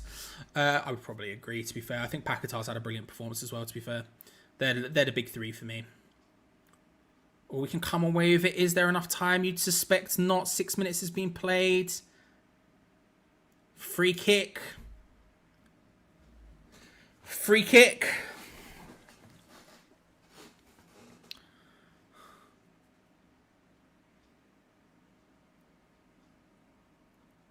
Free kick on the halfway line for us. This is going to be the last thing in the game, you suspect. Whether we always be able to create an opportunity from it is questionable. West Ham United 1, Bournemouth 1. Opening day of the season. Right at the end of this. Subscribe, like the video, all that good stuff if you haven't already. Here we go. Free kick to be taken. Big boot forwards. And there is the whistle. Full-time whistle. West Ham United 1. Bournemouth 1. can't help but feel a little bit like we've been robbed there, but at the same time, can't help but feel like we've sort of got a point where maybe we didn't deserve one. Difficult. Really, really difficult. Not good enough in that second half, it's fair to say. Good enough in the first, not good enough in the second. I don't know. There's lots of things to say. And they will all be said in our live match review that will be happening straight away in a minute on this very channel with Geo Gonzo. So stick around, subscribe if you haven't already, and hit that bell notification button so you don't miss out on it. Remember, we are live every single game on this channel without fail. We've only missed 2 since the beginning of doing the watch-alongs. I think like 3 or 4 seasons ago at this point. We've only missed 2, which is insane. That's why we're always here. So if you're new around here, make sure to come back next time because I'd love to see you. Outside of that, it's ended West Ham 1, Bournemouth 1, first day of the season.